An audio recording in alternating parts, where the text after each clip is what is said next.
ሰላም ጤና ይስጥልን ተመልካቾቻችን እንደምን ዋላችሁ።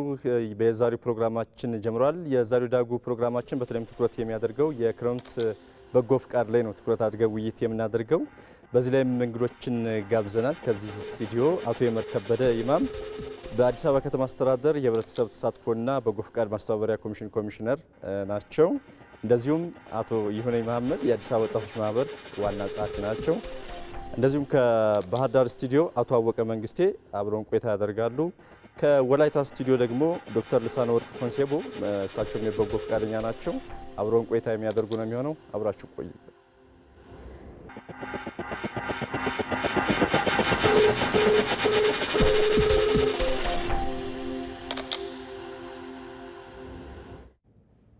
እንኳን መጣችሁ። ዛሬ ውይይት የምናደርገው የክረምት በጎ ፍቃድ ላይ ትኩረት አድርገን ውይይት እናደርጋለን። በተለይ በርካታ ወጣቶች የሚሳተፉበት የበጎ ፍቃድ ተሞክሮና ስራዎች ናቸው። በተለይ በዚህ ዓመት ምን ይጠበቃል የሚሉ ሀሳቦች ላይ እንነሳና እንደ አዲስ አበባ መነሻ አድርገን ምን ዝግጅት ተደርጓል? ሰይመር ከርሶምታ አመሰግናለሁ። እንግዲህ በጎ ፍቃድ ራሱን አስችለን ስናይ ያው በጎ ፍቃድ ያለምንም አስገዳጅነት ሰዎች ወይም ቡድኖች በፍላጎታቸው ላይ ብቻ ተመስርተው የሚያደርጉት ምንም አይነት ቅድመ ሁኔታ የማያስቀምጡበት ስራ ነው። ይህ ስራ በከተማችን ከለውጡ በኋላ ባለፉት 7 ዓመታት በርካታ ውጤቶችን ያገኘንበት ስራ ነው። ይህንን የበለጠ በማጠናከር ከአዲስ አበባ አኳያ ያው ተቋማዊ ተደርጎ ነው እየተመራ ያለውና ራሱን የቻለ ተቋም አለው ከላይ እስከ ታች ከከተማ እስከ ወረዳ ድረስ። በዚህ መሰረት በዚህ ክረምት የምንሰራቸው በ15 ዋና ዋና ፕሮግራሞችና 19 ንዑስ ፕሮግራሞችን አዘጋጅተን ወደ ተግባር ገብተናል ማለት ነው። በዚህ መሰረት በአጠቃላይ እስከ መስከረም 30 ነው ከሰኔ 1 እስከ መስከረም 30 የምንቆይበት ፕሮግራም ነው። በ15 ዋና ዋናና በ19 ንዑስ ፕሮግራም በድግግሞሽ ከ2.2 ሚሊዮን በላይ ህዝቦች ወይም የህብረተሰብ ክፍሎች በበጎ ፍቃድ ስራ የሚሳተፉበት ይሆናል ማለት ነው። በዚህም እስከ 1 ሚሊዮን ህዝብ የሚሆኑ ደግሞ ተጠቃሚ የሚሆኑበት ፕሮግራም ነድፈን ነው ስራ እየሰራን ያለ ነው። ስለዚህ በሚቀጥለው ክረምት አሁን በየገባ ባለው ክረምት የምንሰራቸው ስራዎች ይህን ታሳቢ ተደርጎ የቅድመ ዝግጅት ስራ አጠናቀን ወደ ተግባር ገብተናል ማለት ነው። ከላይ እስከ ታች የቅድመ ዝግጅት ስራ ተጠናቋል። ስልጠናዎችን አሰልጥነናል። ከ10 ሺህ በላይ በጎ ፈቃደኛ ወጣቶችን ሴቶችን አሰልጥነን ወደ ተግባር ገብተናል ማለት ነው። በዚህ መሰረት እየሰራን ነው እኛ። መልካም። እንግዲህ አቶ ይሁነኝ በተለይ ወጣቶች ጋር አብረው ስለሚሰሩ ወጣቶች በዚህ ረገድ እስካሁን ሲያደርጉት የነበረው ተሳትፎ ምን ይመስላል? በጣም ጥሩ። እንግዲህ የበጎ ፍቃድ ሀሳብ የበጎ ፍቃድ ተግባር በእኛ ባለ እንደኛ ባለ ዝቅተኛ የኢኮኖሚ ደረጃ ላይ ያለ ሀገር ይቅርና በዓለም አቀፍ ደረጃ ከፍተኛ የእድገት ደረጃ ላይ ያሉ ሀገራት ውስጥም የሚከናወን ተግባር ነው። የበጎ ፍቃድ ሰው በመሆኑ ብቻ የሚያደርገው አስቦ ስለራሱ ጥቅም ብቻ ሳይሆን ስለሌሎች የሌሎችን በማገዙ ውስጥ ለሌሎች በማድረግ ውስጥ የሚያገኘውን ደስታ ታሳቢ በማድረግ ውስጥ የሚንቀሳቀስበት ተግባር ነው። በዚህ ውስጥ እንደ አዲስ አበባ ወጣቶች ማህበር ከምስረታው 27 ዓመቱ ነው። ሲመሰረትም በበጎ ፈቃደኛ ሀሳብ ነው የተመሰረተው። አጠቃላይ በየወቅቱ በየጉዳዩ በሚነሱ ጉዳዮች ላይ ግንባር ቀደም ሆኖ በመስራት ውስጥ በበጎ ፈቃድ ትልልቅ ነገሮች የተከናወኑበት ነው። ለአብነት ብናነሳ እንግዲህ ኤችአይቪ ኤድስ የሚባል የመጀመሪያ ጊዜ ተከሰተ በሚባል ሰዓት ላይ ሰዎች በሚፈሩበት በሚሸሹበት በሚገለሉበት ሰዓት ላይ ወጣቶችና በጎ ፈቃደኞች ናቸው ያሉትን ሰዎች መንከባከብ፣ ማጽዳት፣ ራሳቸውን ጠብቀው ሰዎቹን ኬር ማድረግ ጉዳይ ውስጥ የገቡት ማለት ነው። ወደ ኋላም ስንል በተለያዩ ጉዳዮች ውስጥ በጦርነቱ የተጎዱ በደም ልገሳው፣ በጽዳቱ፣ በምናምን ብንል ያን ማየት እንችላለን።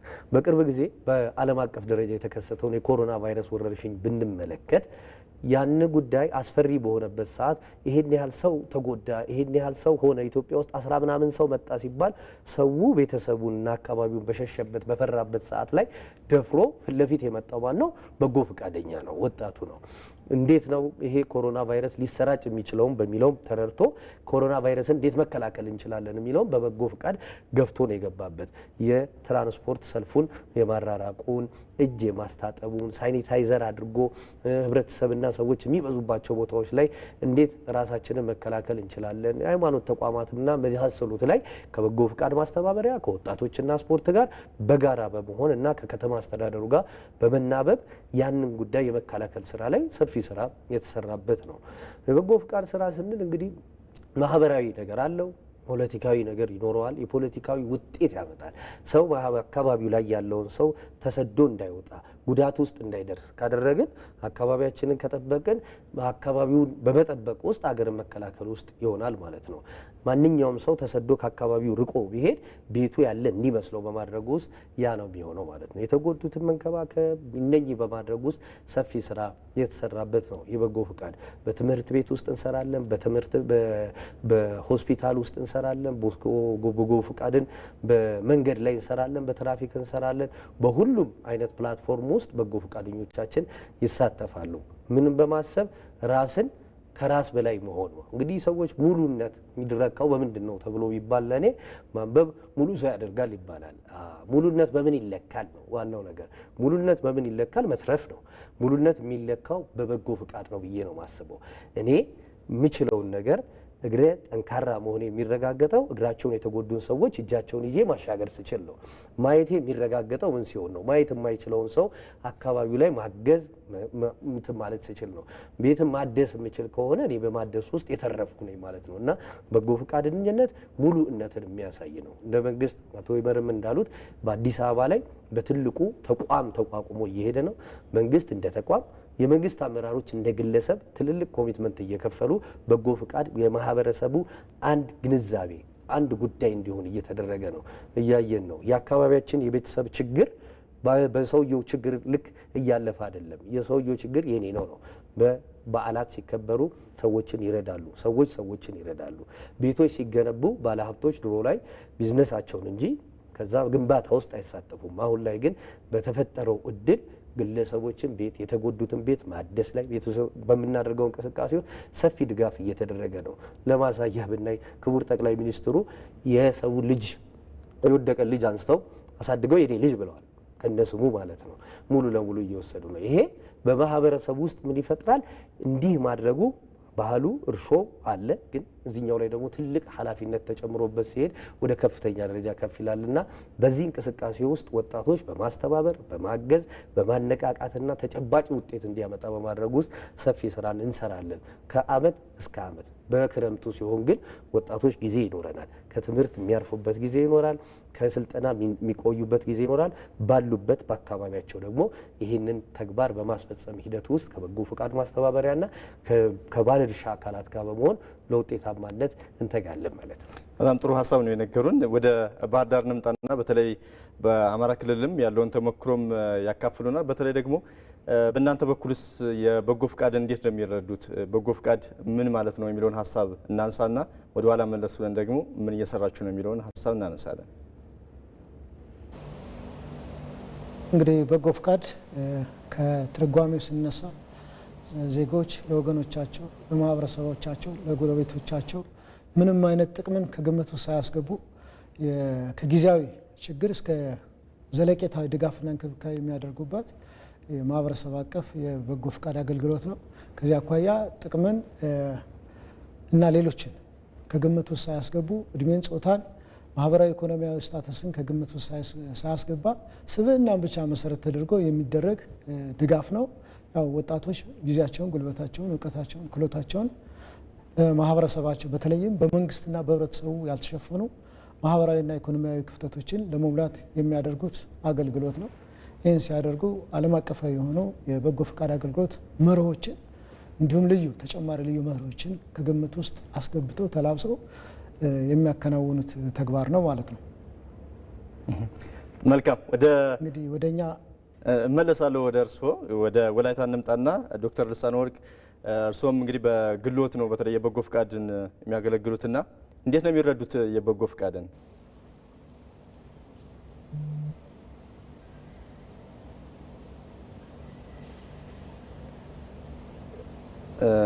ይሰማል ዶክተር? መልካም፣ ወደ መለስ ብለን የሰባችሁን ሀሳብ እንመለስበታለን። ወደዚህ እንምጣና በተለይ በእናንተ በኩልም እንዴት ነው የሚረዱት የበጎ ፍቃድ የሚለውን ሀሳቦችን አንስተን በተለይ ደግሞ ምን ዝግጅት አለ ለክረምት የሚለውን ማንሳት እንችላለን። አመሰግናለሁ። እንግዲህ በጎ ፍቃድ ላይ ከጽንሰ ሀሳቡ ተነስተን መረዳት ተገቢ ነው ብለን እናስባለን። ቅድም ለማስቀመጥ እንደሞርኩት ያለምንም ቅድመ ሁኔታ ዘር፣ ቋንቋ፣ ሃይማኖትና የኑሮ ደረጃን ሳይለይ የሚተገበር ተግባር ነው። ስለዚህ በጎ የሚያደርጉ ሰዎች ምንም አይነት ቅድመ ሁኔታ ሳያስቀምጡ የሚያደርጉት ተግባር ነው ማለት ነው። ሁለተኛው ደግሞ የበጎ ፍቃድ ተግባር በገንዘብ ብቻ የሚለካ አይደለም። አንድ ሰው በእውቀቱ፣ በጉልበቱ፣ በሀሳብ ከዛ ተነስቶ ደግሞ ሊያደርግ የሚችለው ነገር በማድረግ ሊያደርገው የሚችል ተግባር ነው። ስለዚህ ገደብ የሌለው የሀብት ደረጃን የማይለይ ወይም ደግሞ ሰዎች ሰው በመሆኑ ብቻና ቅን የሆነ ልቦና መርዳት ማድረግ እችላለሁ ብሎ የሚያደርገውን ሀሳብ መሰረት ተደርጎ የሚደረግ ነው። ይሄ ደግሞ የሚሆነው ያው ክፍተቶች ሲኖሩ ነው ማለት ነው። ክፍተቶች ስላሉ ነው አሁን እኛ ስለ በጎ ፍቃድ የምናወራው። ማህበረሰቡ እርስ በርስ በመተጋገዝ ሊቀርፋቸው የሚገባ ልንተጋገዛቸው የሚገባ ክፍተቶች መኖር አለባቸው ማለት ነው። ስለዚህ ያንን ክፍተት መሰረት አድርገን ነው እኛ እየሰራን ያለ ነው። ስለዚህ እንደ አዲስ አበባ በሁለት ምዕራፍ ነው የሚተገበረው። አንዱ በክረምት በጎ ፍቃድ የሚተገበር ተግባር ነው። በክረምት የምንሰራበት ዋነኛው ምክንያት የተወሰኑ የህብረተሰብ ክፍሎች የእረፍት ጊዜያቸውን ተማሪዎች፣ በርካታ ወጣቶች እናገኛለን ማለት ነው በዚህ ወቅት። ከዛ መምህራን እና የተወሰነ የዩኒቨርሲቲ ማህበረሰብ እረፍት የሚያገኙበት ጊዜ ስለሆነ ይህንን ሀሳብ እነሱን አቅም አድርጎ ለመጠቀም በሚያስችል መንገድ ለመስራት ስለምንችል በክረምት እንሰራለን ማለት ነው። ቅድም እንዳስቀመጥኩት በሁለት የምንከፍልበት። በጎ ፍቃድ ግን በአንድ ወቅት ተሰርቶ የሚቆም ተግባር ስላልሆነ በጋውን ሙሉ ደግሞ መሰራት አለበት ማለት ነው። ስለዚህ ከአዲስ አበባ ከተማ አስተዳደር አኳያ በሁለት ምዕራፍ ተከፍሎ የሚሰራ ነው ማለት ነው። ሁለተኛው መታየት ያለበት በጎ ፍቃድ አገልግሎት ሲሰጥ በማህበረሰቡ ውስጥ ያሉ ጎደሎዎችን ለይቶ መሰጠት አለባቸው ማለት ነው። እንደ ማህበረሰብ እኛ አንዳችን ለአንዳችን አንዳችን በአንዳችን ጓዳ ውስጥ ሆነን ማየት ስንችል እንደዚህ አይነት ጎደሎ ያለባቸው የህብረተሰብ ክፍሎች አሉ ወይ ነው መመለስ ያለበት። እሱ ነው አንዱ የሚያነሳሳን። ስለዚህ ከለውጡ በኋላ ለመረዳት እንደተሞከረው በከተማችን ውስጥ ልንሞላቸው የሚገባ ጉድለቶች ብዙ እንደሆነ ታይቷል ማለት ነው። ስለዚህ እነዚህን ደግሞ በሁለት ነው የምንከፍላቸው። አንዱ ከአጭር ጊዜ አኳያ ምንድን ነው የምንሰራው፣ ከረጅም ጊዜ አኳያ ምንድን ነው የምንሰራው። እነዚህ ጎደሎች አንዱ የልማት ጉድለት ነው። ሁለተኛው በማህበረሰቡ ውስጥ የመተጋገዝ የመረዳዳት አንዳችን የአንዳችንን ችግር የመፍታት ጉዳይ የቆየ እንኳ የነበሩ እሴቶች ቢሆኑም በመጤ ባህሎች ምክንያት ትንሽ የማላላት ነገር ስላለ እሱንም ወደ ነበረበት ለመመለስ እንዲያገግም ማድረግ ስራ መስራት አለብን ማለት ነው። ይሄ ከረጅም ጊዜ አኳያም ብዙ ስራ የሚጠይቅ ነው። ሌላው ደግሞ የልማት ጉድለት አለ። በልማት ጉድለት ምክንያት ዜጎች ይቸገራሉ። የዕለት ጉርስ ይቸግራቸዋል፣ መኖሪያ ቤት ይቸግራቸዋል፣ የሕክምና ወጪ ይቸግራቸዋል። አካባቢያቸው ላይ የሚጠይቃቸው ሰው የሚፈልጉ የማህበረሰብ ክፍሎች አሉ ማለት ነው። ይህንን በሁለት ከፍለን ከዘላቂነት አኳያ የልማት ጉዳዮች የሆኑና ሌሎች በአስተሳሰብን ሊለወጡ የሚገቡ ጉዳዮች በረዥም ጊዜ የምንፈታቸው ናቸው ማለት ነው። ስለዚህ በልማት አቅደን በ5 ዓመት በ10 ዓመት እንደዚህ የተባለ ሲፈታ ይፈታሉ ማለት ነው። ከአጭር ጊዜ አኳያ ግን መፍታት ያለብን ስራዎች አሉን ማለት ነው። ስለዚህ አዲስ አበባ ላይ አንዱ አለን ብለን ጉድለቶች፣ ክፍተቶች አሉብን ብለን የወሰድ ነው የመተጋገዝ የመረዳዳት ባህሉም እየቀነሰ ስለመጣ እሱ እንዳገግም ይህን ባህላችንን በአስተሳሰብም በተግባርም እየተለወጠ እንዲመጣ ማድረግ ስለሆነ ይሄኛውን በአስተሳሰብ ለውጥ መስራት ላይ ነው እየሰራን ያለ ነው ማለት ነው። በዚህ ምክንያት ደግሞ አንዳንድ ቀና ፍላጎት ያላቸው የህብረተሰብ ክፍሎች ወጣቶችን ደግሞ በተበታተነ መንገድ አገልግሎቱን እንዲሰጡ ከማድረግ በዘለለ በተደራጀ መንገድ ደግሞ አገልግሎቱን እንዲሰጡ የማድረግ ስራ ውስጥ መግባት አለብን ብለን አሁን ባለንበት ሁኔታ ውስጥ አዲስ አበባ ለበጎ አድራጎት ስራ ብቻ የሚንቀሳቀሱ ከ178 በላይ ማህበራት አሉ ማለት ነው። ከዛ ደግሞ ጥምረት አላቸው፣ የጋራ ጥምረት አላቸው። በዚህ መሰረት ይሄኛውን ነው ከዘላቂ አኳያም አሁን ያለውን ችግርም በተደራጀ መንገድ ለመፍታት በሚያስችል መንገድ እያመጣ ነው ያለ ነው ማለት ነው። ይሄን ታሳቢ አድርገን እየሰራን ያለናቸው ስራዎች በጣም በርካታ ስራዎች ናቸው። እዚህ ውስጥ የወጣቶች ተሳትፎ በጣም ጠንከር ያለ ተሳትፎ ነው አዲስ አበባ ላይ ያለው ማለት ነው። ብዙ ጊዜ አይታችሁ ሊሆን ይችላል ብዬ አስባለሁኝ። መንገድ ዳር ላይ አሁን የመንገድ ትራፊክ ጠዋት ስንመጣ ማንም ሰው በግሉ መኪና ይምጣ በሌላም በትራንስፖርት ይምጣ የሚያስተባብሩ ከትራፊክ ውጭ የሆኑ ሰዎች ወጣት በጎ ፈቃደኞች ናቸው። የሚከፈላቸው ነገር የለም። ግን ማለዳ ተነስተው ዝናብ እየዘነበ ለዝናብ መከላከያ በሌለበት ሰዓት ፀሐይ በሆነበት ሰዓት አገልግሎት ይሰጣሉ። ከ7000 በላይ ወጣቶች ይህን ስራ ይሰራሉ ማለት ነው። 130 ቦታዎችን ለይተን በ130 ቦታዎች ላይ አደባባዮች፣ መገናኛ መንገዶች ላይ ለይተን ይሄን አገልግሎት ሳያቋርጡ አገልግሎት እንዲሰጡ ማድረግ ማለት ነው። እንግዲህ ይሄ በጣም በርካታ ፖሊስ ትራፊክ ፖሊስ ማሰለፍ ነበረብህ፣ ግን አትችልም። እንደዚህ ማድረግ በቂ አይደለም። በማህበረሰብ በተለይ ደግሞ በወጣቱ ደረጃ ማድረግ ከቻልክ በጣም በርካታ ለውጥ እያመጣንበት ያለው አንዱ እሱ ነው ማለት ነው። ይሄን አሁን በገንዘብ መተመን አይቻልም። እርግጥ ነው ወደ ሀብት ተቀይሮም ይታወቃል። ስለዚህ አንዱ የምንሰራው ወጣቶች በበጎ ፍቃድ ላይ በጣም ጠንከር ያለ ተሳትፎ እንዲኖራቸውና ባህሉም እንዲኖር ማድረግ። በጎነት በሆስፒታል እንሰራለን። በጎነት በሆስፒታል አለን። አስተማሚ የሌላቸውን ይንከባከባሉ፣ ይጠይቃሉ። በየሰፈሩ ደግሞ የሚንከባከባቸው የሌሉ በእድሜ የገፉ አረጋውያን የሀገር ባለውለታዎችን የሚንከባከቡ በርካታ ወጣቶች አሉ ማለት ነው። ስለዚህ በእኛ በኩል ወጣቱን መሰረት አድርገን እና ሌሎችንም የህብረተሰብ ክፍሎች በማሳተፍ ከምንሰራቸው ስራዎች አሁን የገለጽኳቸው ከ18ቱ ከ15ቱ ዋና ዋና ፕሮግራሞች አሁን ሁለቱን ነው ያነሳሁት። ሌሎች ደግሞ በስፋት የምንሰራው አዲስ አበባ ያው እንደምናውቀው ከተማችን እድሜ ተጫጫናት፣ በአግባቡ ያልተደራጀች ከተማ ናት። ስለዚህ ይሄ ረጅም ጊዜ የቆየ ችግሯን መፍታት በልማት ነው የሚፈታው። ይህን እናምናለን። ይሄ ግን በአጭር ጊዜ የማይሆኑ ነገሮች አሁን ደግሞ መተጋገዝ ያለብን ነገሮች አሉና ከቤት ጋር የተያያዘ ችግር ለመፍታት ሁለት መሰረታዊ ችግሮችን ለመፍታት እንሰራለን። አንደኛ የከተማውን ችግር በዘላቂነት መፍታት ነው።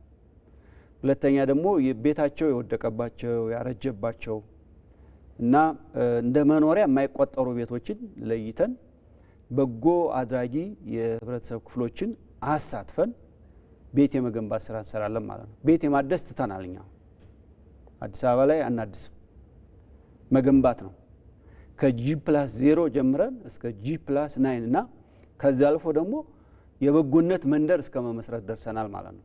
አሁን ባለንበት ሁኔታ 4 ቦታ ላይ የበጎነት መንደር አለን። አራዳ የበጎነት መንደር አለ፣ ልደታ የበጎነት መንደር አለ፣ አዲስ ከተማ ቆሎ ሰፈር የበጎነት መንደር አለ፣ ለሚኩራ የበጎነት መንደር አለ። ይሄ ቅን ልቦና ያላቸው ለመስጠት የተነሳሱና ፍላጎቱ ያደረባቸው ባለሀብቶችን መሰረት አድርገን የመጀመሪያዋን ቤት ማደስ ክቡር ጠቅላይ ሚኒስትራችን አዋሬ ላይ የጀመሯትን ታሳቢ ተደርጎ የሄደውን እሳቸውም አዋሬ ላይ የበጎነት መንደሩን ሰፋ አድርገው ትልቅ ከተማ አድርገውታል እንደምታዩ። ስለዚህ የከተማው ሁኔታ የሚቀይር ስራ ማለት ነው።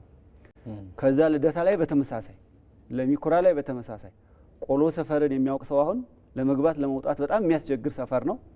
እዚያ ላይ በተመሳሳይ እየሰራ ነው ማለት ነው። በዚህ መሰረት በጣም በርካታ እንደዚህ አይነት ችግር ያለባቸውን የህብረተሰብ ክፍሎች ማገዝ የሚችል የቤት ባለቤት የሚያደርግ በጣም ጥሩ ቤት ውስጥ መኖር የሚያስችል ቤት የመገንባት ስራ እንሰራለን ማለት ነው። መልካም መለስበታለሁ። እነዚህ ሀሳቦችን ተጨማሪ የሚሰሩ ስራዎችንም እናነሳለን። የሌሎችንም ሀሳብ እንድንካፈል ብዬ ነው። ወደ ወላይታ ስቱዲዮአችን ድምጣና ዶክተር ልሳነ ወርቅ በተለይ ቀደም ሲልም እያነሳሁት ነበረ፣ እርስዎም በበጎ ፍቃድ አገልግሎት የተሰማሩ ነውና በተለይ በጎ ፍቃድ ለእርስዎ ምን ማለት ነው የሚለውን ሀሳብ አንስተን እዛም አካባቢ የሚሰሩ ስራዎችን ማንሳት እንችላለን። እሺ፣ አመሰግናለሁ እንግዳ አድርጋችሁ ስለጋበዛችሁኝ። በጎ ፍቃድ ኦር ደግሞ ቮለንተር ማለት ላይክ በጣም የተለመደ ነው። ያው እኛ አካባቢም እንደ ሀገራችንም እንግዲህ ደቦ ተብሎም ይሰራል። ሰው እርስ በርስ ይተጋገዛልና ዋና ሚኒንጎ ራሱ ቮለንተር የሚባለው የላቲን ቃል ነው። ምንድነው ሚኒንጎ ራሱ ፍሪ ዊል ማለት ነው እና ሰው በነጻ ፍቃድ አንድ ነገር ሲያደርግ በጎ ፈቃደኛ ኦር ደግሞ ቮለንተር ነው ብለን እንላለን እና ሰው እኔም በተለያየ ወር ማናችንም በተለያየ መልኩ በጎ ፍቃድ ስራ መስራት እንችላለን። ዋናው በሶስት መንገድ ነው ሊሰራ የሚችለው በጎ ፍቃድ ማለት ነው። አንድ እኛ ስኪል መስጠት እንችላለን። ለምሳሌ እኔም የጤና ባለሙያም ሌሎች የጤና ባለሙያ ከኔ ጋርም ያሉት ምንድነው ስኪላችንን ዶኔት እናደርጋለን ወይ እንሰጣለን በበጎ ፈቃደኝነት ማለት ነው። ስኪል መስጠት እንችላለን። ሌላው ደግሞ ጊዜያችንን ታይም መስጠት እንችላለን። ጊዜ እንዴት ይሰጣል እሱም በኋላ ደግሞ እናየዋለን። ሌላው ደግሞ ሀብት፣ ገንዘብ፣ ልብስ፣ ጫማ፣ ቤት መስራት አሁን እና ሀሳቡ እንደተነሳው ቤት መገንባት የተለያየ ነገር በሀብት የሚችለው ሰው ኮንትሪቢዩት ማድረግ ይችላል እና እንግዲህ ሰው በጎ ለማድረግ ሰው መሆን ብቻ በቂ ነው ይባላል እና ዋናው የዚህ መሰረት ሰው ከሆነን ለሰው ልጆች የሚያስፈልገውን ነገር ማሰብ እንችላለን። ለምሳሌ ልብስ፣ መጠለያ፣ የተለያዩ ነገሮች ለሰው ልጆች ያስፈልጋሉ እና ያንን ያጣ ሰው ደግሞ ልብስና መጠለያ ሰው መሆን ስላለበት ለመርዳት ገንዘብ ላያስፈልግ ይችላል፣ ገንዘብ ላይኖር ይችላል። ግን ምን አለ ጊዜ ሊኖር ይችላል። ስለዚህ አንድ ሰው እኛም በኋላ ማነሳለው በጣም ሩቅ ያሉ እንደዚህ ብዙ ቤተሰብ የሞተባቸው በአደጋ በተለያየ አካባቢ ያሉትን እንሄድና እንጎበኛለን አንዳንዴና ይህንን ሁሉ በምንድን ነው የምናደርገው? ገንዘብ እኛ ከራሳችን ሎካላይዝ አድርገን ከአካባቢ ከኮሚኒቲ በምንሰበስበው ገንዘብ ነው ኦር ደግሞ ማቴሪያል ነው ሰፖርት የምናደርገውና ግን የራሳችንን ስኪል በነጻ ሰጥተን አገን ደግሞ ኮሚኒቲው ሄደን ታይማችንን አንድ ሰው ማንኛውም ሰው በጎ ፈቃደኛ መሆን ይችላል። ጊዜ ያለው በተለይ ጊዜ ካለ ስኪል ካለ በዚህ መልኩ ፕሮቫይድ ማድረግ ትችላለና በጎነት ማለት ለኔ 100 ኪሎ ሜትሮችን አንድ በስምህ አንተን የማያውቀውን አንተን በስምህ ማታውቀውን ሰውዬ ለመርዳት መሄድ በጎነት ነው። አሁን በጎነትን እኛ ማኒፑሌት እንዳናደርግ እንዳሰማ አስቀምጠው አሁን እኔ እናት ወር የኔ ቤተሰብ ወር የኔ አባት ወር የኔ ቤተሰብ ለኔ ማደርገው ያ ኃላፊነት ነው፣ ሪስፖንሲቢሊቲ ነው። እኔ ለወንድሜ የሆነ ነገር ጥሩ ነገር ባረግ በጎነት አይደለም። በጎነት ምንም ነገር ሳንጠብቅ ለሆነ ሰው የምናደርግበት ነው። ይህንን ደግሞ ፕሪንሲፕሎች አሉ። አሁን እንደ ሂማኒቴሪያን ፕራክቲሽነርም ነኝ። ፕሪንሲፕል እንደ ሰብአዊ ድጋፍም ስታደርግ ምንድን ነው የምትሆነው? ፕሪንሲፕሉ ኢምፓርሻል ነው የምትሆነው። ምንድን ነው ኢምፓርሻል ማለት? በሰውየው ኒድ መሰረት አድርገ ነው ያንን በጎነት የምታደርገው። ሰውየው ጤናውን ካጣ እኔ ልብስ ሄጄ ብሰጠው ብዙም ላይ ጠቅመው ይችላል። ጤናውን መልሼ ሰውየው ወደ ነበረበት ወደ ኖርማል ሰው ወደ መሆን እንዲመጣ ማድረግ፣ ልብስ ያጣው ማህበረሰብ ካለ ልብስ እንዲያገኝ ማድረግ እና በዚህ መልኩ ሰብአዊነት ሰው መሆንን ትገነባዋለ፣ ሼር ታደርጋለ እና ሰርብ ማድረግ ምንም ነገር ሳንጠብቅ እኛ አሁን አልትራሳውንድ ይዘን አልትራሳውንድ ምን እንደሆነ ማያውቅ የማህበረሰብ ክፍሎች በጣም 100 ኪሎ ሜትር ኦር 200 ኪሎ ሜትር ርቀን ሄደን ከተማ ውስጥ አሁን አንድ እናት ለመውለድ ስትመጣ አልትራሳውንድ ከግል ክሊኒክም ከሆስፒታልም አማራጭ አላት። ግን ከሕክምና ተደራሽነት በጣም ርቆ ያሉ የማህበረሰብ ክፍል አዲስ አበባ እንዳለች እናት፣ ሐዋሳ እንዳለች እናት፣ ሶዶም እንዳለች እናት እኩል ሰርቪስ ማግኘት አለባት ብለን ነው የምናምነው እና ይህንን ኮንትሪቢዩት ለማድረግ ፐርሰናሊ እኔ የተነሳሳውበት ከ2020 ጀምሮ እንግዲህ በኋላ ላይ ይህን ነገር መዘርዘር ይቻላል እና በዚህ ወይ ነው ሰርብ የምናደርገው እና ያችን እናት አልትራሳውንድ ልጅዋን አልትራሳውንድ ምን እንደሆነ ማታውቀውን እናት አስተኝታ አልትራሳውንድ አይሳይተ የልጁን ማጸን ውስጥ ያለው ልጅ ልብ ምት መስማት ማለት ሌላ ደስታ ነው በእነሱ ውስጥ ስታይ ማለት ነው። ሌላ የሰውን ዲግኒቲ ክብርን መመለስ ነው ሰብአዊነት ማለት። አሁን ለምሳሌ በጎርፍ የተፈናቀለ ማህበረሰብ ደቡብ ኦሞ ላይ ይሄድን ስናገለግል ነበር። ሰው ባይ ኔቸር እግዚአብሔር እንደፈጠረ ምንድነው ሰው ክቡር ነው። ያንን ግን ሰብአዊነትን በአንደኛ በሰው ሰራሽ አደጋ ማለት ነው በሰው ሰራሽ በተፈጥሮ አደጋዎች ያንን ሊያጣ ይችላል። ጎርፍ በመጣ ጊዜ ቤት ያጣል፣ ከብቶችን ያጣል ምናምንና ያ ሰው መኖር አይችልም፣ ይራባልና እኔ ከተማ ካለው ደግሞ እኔ እየተራብኩ ካልሆነ ትርፍ ልብስ ካለ አሁን እንዳልኩ በማቴሪያል ሰውን ሰፖርት ማድረግ እንችላለን። ሌላው ጊዜ ካለ ደግሞ ከኛ ጋር ኮላቦሬት አድርጎ እዛ ማህበረሰብ እስከዛ ጎርፍ የተፈናቀለ ማህበረሰብ ወርዶ ጊዜውን ሰውቶ ኮንትሪቢዩት ካደረገ ይችላል። ሐኪም ኦር ኢንጂነር ሌላ ማህበረሰብ በቤት መስራት ላይ ሙያ ያለው ከሆነ ሙያውን ደግሞ ምንድን ነው ቤት እዛ በናዳው በጎርፍ የፈረሰውን ቤት መልሶ በመገንባት ላይ ያንን ሙያውን ቮለንተር ማድረግ ይችላል። እና ማን ነው ቮለንተር ማድረግ የሚችለው? ኤቭሪዋን ማድረግ ይችላል። ወጣቶች ደግሞ ሞር ይችላሉ። እና በዚህ ወይ ነው እና ራሴ ላይ ብዙ ልምዶች አሉ። በኋላ ላይ አስቀምጣለሁ ምን ተሰራ የሚለውን ነው። ቮለንተሪዝም ማለት ከራስ ሁሉም ሰው ማድረግ ይችላል። በጎ ፈቃደኛ ሁሉም ሰው መሆን ይችላል። ጊዜ ያለው፣ ገንዘብ ያለው፣ ሙያ ያለው ከመረጠው አንዱን መስጠት ይችላል። ሌላው በሁለት እንከፍለዋለን። አንዱ አሁን ለእኔ ኮሊንግ ነው። ሙሉ ጊዜን ለበጎ ፈቃደኝነት የሰጠው ሰው ነኝ። እንግዲህ ለ4 ዓመት ተኩል ሆኖኛል አሁን።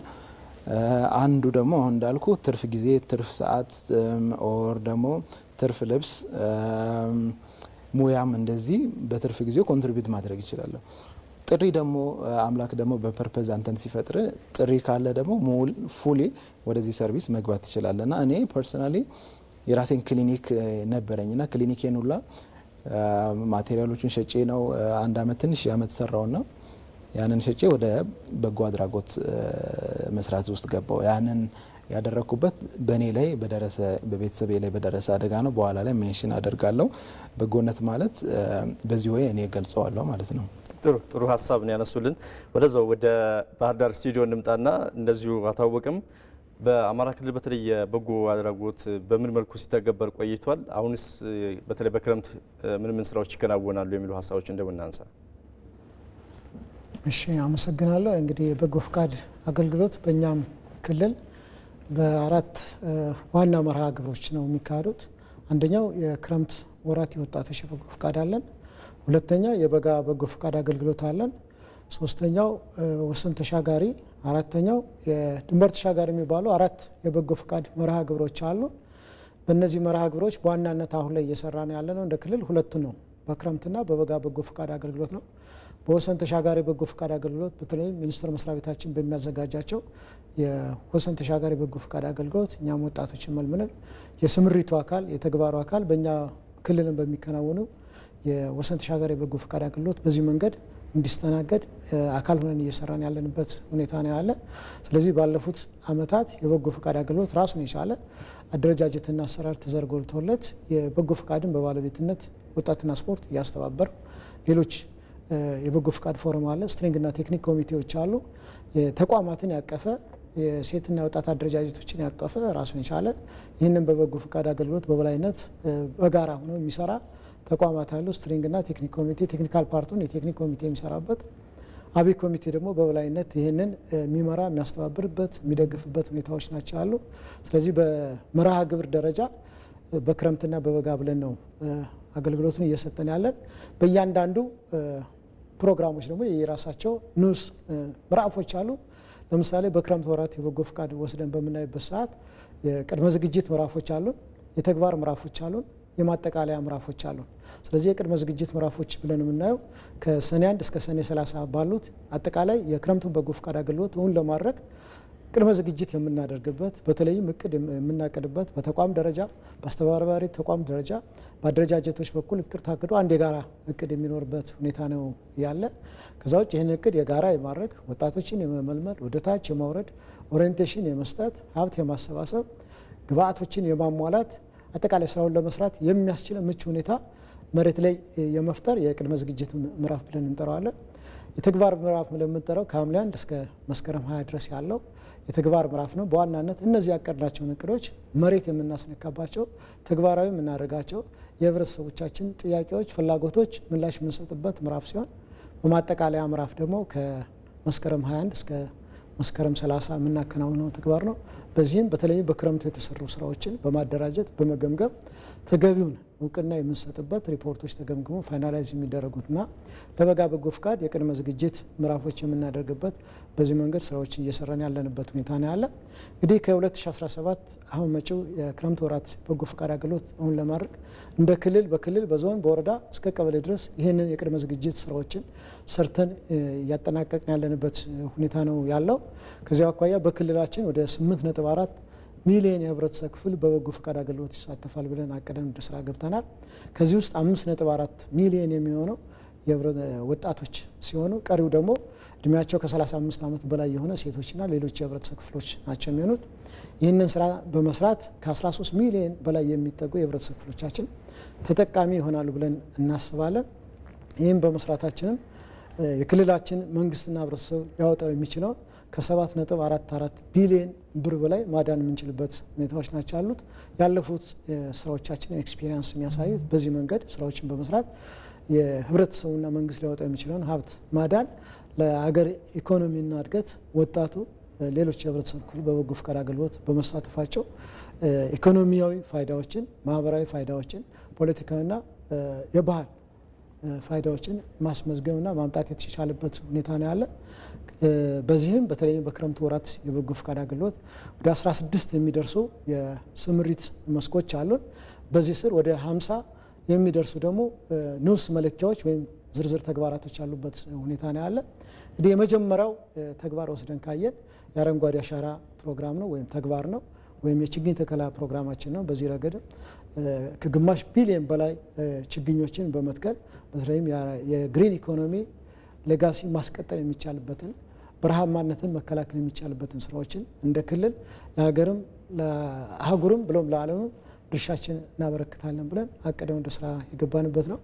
ሁለተኛው ተግባራችን በተለይም ከዚህ ከአረጋውያን ጋር ተያይዘው መስራት መደገፍ የማይችሉበትን በተለይም ቤቶች ጥገናና እድሳት ነው። ከዚያ አኳያ ባለፉት አመታትም በርካታ አዳዲስ ቤቶችን በመገንባት የፈረሱና በተለይም በክረምት ደግሞ የሚያፈሱትን ለመኖር ምቹ ያልሆኑትን ቤቶችን በመጠገን ረገድ ይህንን ተግባር እንሰራለን።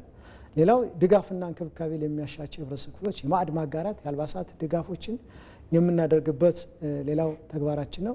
ሌላው ከትምህርት አኳያ ነው። በተለይም መማር ማስተማር ሂደቱ ስኬታማና ውጤታማ እንዲሆን ተወዳዳሪና ተፎካካሪ ተማሪዎች እንዲያፈሩ በማድረግ በኩል በተለይ ማጠናከሪያ ትምህርቶችን በመስጠት የጎልማሳ ትምህርቶችን በመስጠት ትምህርት ቤቶችን ምቹና ማራኪ ለመማር ማስተማር የሚያግዙትን የመጠገን የማደስ ስራዎችን የምንሰራበት ሁኔታ ነው ያለ። ሌላው በጤና ዘርፍ ነው። በተለይም ጤናማ የሆነ ማህበረሰብ በክልላችን እንዲፈጠር አምራች ዜጋ እንዲሆን ከማድረግ አኳያ በጤናውም ዘርፍ ተላላፊም ተላላፊ ያልሆኑ በሽታዎችን በመከላከል ሂደት በጤናውም ዘርፍ የምንሰራቸው አሉ። በደም ልገሳ ፕሮግራሞች፣ ወባን በመከላከል በሌሎችም የጤና ፓኬጅን መሬት በማስነካት በኩል በእኛም ክልል የምንሰራበት ሁኔታ ነው ያለው። ሌላው ተግባራችን በግብርና ስራ ነው። በግብርና በተለይ ምርትና ምርታማነትን በመጨመር ረገድ በተለይም በክረምት በሚደረገው አጠቃላይ የግብርና ስራዎቻችንን መሬት በማስነካት በኩል የበጎ ፍቃድ አገልግሎት የምንሰራበት ሁኔታ ነው ያለ። ሌላው በተለይም የሰላም ነው። ከሰላም አኳያ በተለይም ሰላም ወዳድ የሆነ የህብረተሰብ ክፍል በመፍጠር በኩል ከሰላም ጥቅምና ፋይዳን በማስረዳት ወጣቱ ለሰላም ዘብ እንዲቆም በማድረግ በኩል በዚህ ረገድ ምክንያታዊ ወጣቶች እንዲፈጠሩ በማድረግ በኩል ከሰላም አኳያ የምንሰራበት ስራዎች አሉ። ሌላ ከኮሪደር ልማት ጋር ተያይዘ ነው። በተለይም በዚህ በክረምት የምንጀምረው የከተማና የገጠር ኮሪደር ልማቶች አሉ። ከዚህ አኳያ በተለይም በክረምቱም ከገጠር አሁን የምንጀምርበት ከመሆኑ ጋር ተያይዘው ወደ 8 የሚደርሱ ኮምፖነንቶች አሉ። እነዚህን ኮምፖነንቶች በበጎ ፍቃድ ወጣቱና የሌሎች የህብረተሰብ ክፍሎች እንዲሰሩ በማድረግ በኩል እዚህ ጋም በቂ ቅድመ ዝግጅት ተዘጋጅቶ ወደ ስራ እየተገባ ነው ያለ።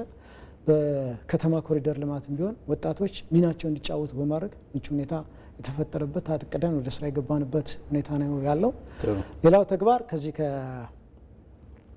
ከኢትዮ የወጣቶች ስልጠና አለ። ኢትዮ ኮደርስ ስልጠና አለ። ከኢትዮ ኮደርስ አኳያ በተለይም ወጣቶች የቴክኖሎጂ ተጠቃሚ እንዲሆኑ ዓለም አቀፋዊ ወጣቶች በክልላችን እንዲፈጠሩ ከማድረግ አኳያ እንደ ሀገር የተዘረጋ የ5 ዓመት ፕሮግራም አለ። በዚህ ሂደትም ወጣቶች የክልላችን ወጣቶች በኢትዮ ኮደርስ ስልጠናዎች ተሳታፊ እንዲሆኑ በማድረግ በኩል ሰልጣኝ እንዲሆኑ ብቁ እንዲሆኑ ዓለም አቀፋዊ ተወዳዳሪ እንዲሆኑ በማድረግ በኩል በኢትዮ ኮደርም ስልጠና የምንሰጥበት ሁኔታዎች ናቸው አሉ። ሌላው የትውልድ ግንባታ ስራዎቻችን ናቸው። ከትውልድ ግንባታ ስራዎቻችን አኳያ በተለይም ቀጣዩ ትውልድ እችን ሀገር ተረክቦ ማስቀጠል የሚችል ትውልድ በማፍራት በኩልም ትውልድ ግንባታችን ስራዎቻችን የምንሰራበት ሁኔታ ነው ያለ። ከዛ ውጭ የመሰረተ ልማት ድልድዮችን፣ ቦዮችን በመገንባትም በመጠገንም በኩል የአካባቢ ጥበቃ እንክብካቤ፣ የመሰረተ ልማት ግንባታዎቻችን፣ የአየር ንብረት ስራዎቻችን ከጎጂ ልማዳዊ ድርጊትና ከዚህ የሴቶችና የህፃናት የኃይል ጥቃትን ከመከላከል አኳያ የምንሰራቸው እንዲሁም የሙያ አገልግሎቶችን ጨምሮ በዋናነት በእነዚህ በ16 ዋና ዋና የስነ ምሬት መስኮችና በስራዎቻችን በሚገኙ ከ50 ያላነሱ ንዑስ ዝርዝር ስራዎቻችን በስፋት የምንሰራበት ሁኔታ ነው ያለ። በዚህም በቂ ቅድመ ዝግጅት በየደረጃው ተሰርቶ ወደ ስራ ተገብቷል። መልካም መለስ ብለን ሌሎች ሀሳቦችን እናነሳለን። በተለይ ወደ ይሁነኝ ልምጣና እንደ አንድ ወጣትና የወጣት ማህበር እንደሚመራ አንድ ወጣት በተለይ ወጣቶችን በማስተሳሰር ረገድ የዚህ ክረምትም በጋ ላይ የሚደረጉ የበጎ ፍቃድ ስራዎች ምን ያክል ጠቅሟል ማለት እንችላለን? የእርስ በርስ ግንኙነታቸውን በማጠናከር ረገድ ባህላቸውን፣ የተለያዩ እሴቶቻቸውን ያው እንደሚታወቀው አዲስ አበባም ቢሆን ሁሉም ከተለያየ ቦታ የመጡ ወጣቶች ብዙ ናቸውና የእርስ በርስ ግንኙነትን ከማጠናከር ከሌላ ማህበረሰብ ጋር ከመተዋወቅ ረገድ ምን ያህል እድል ፈጥሯል ማለት እንችላለን? በጣም ትልቅ እድል ነው የሚፈጥረው።